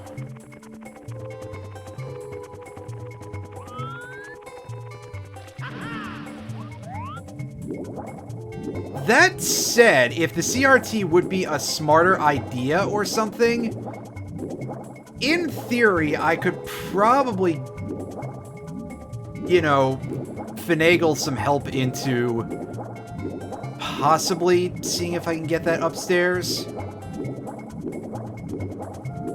Alright, where's my plesiosaur? There we go. Alright, come here. Dory, I think your name is.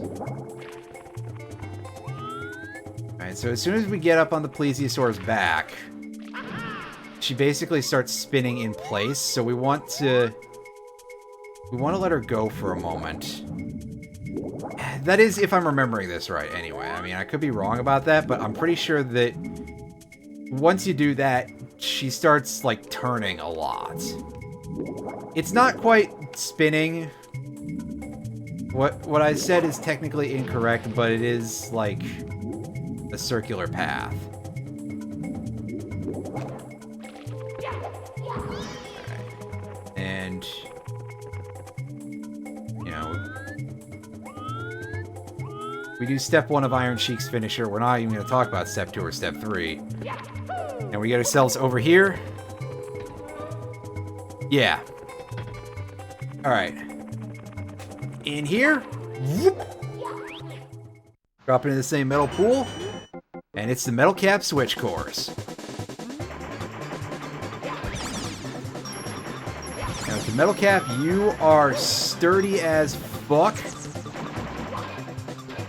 And you won't be washed away by strong currents.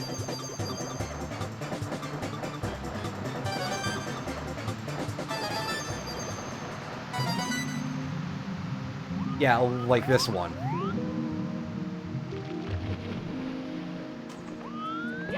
It also has really good music, too. Like, just to get that out there.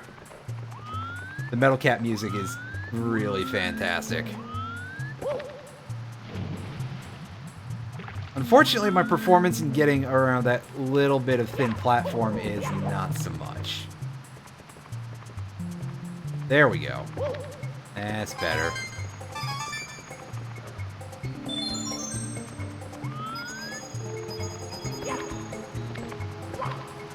Fuck. Well, we hit coin number 6 on our way down at least, so that's fun.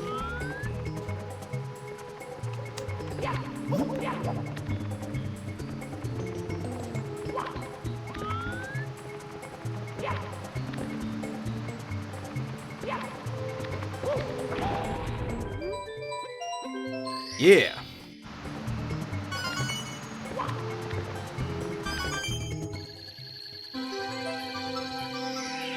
You know, I bet I could get that without the metal cap, but I'm putting it on anyway, because the metal cap is pretty cool, like I said before.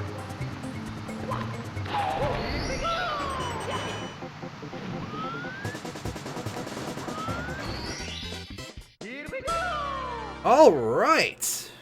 There we go. 35 stars, and we got all the caps, and we've beaten the first Bowser. That is not bad. And that's gonna do it for us for the evening.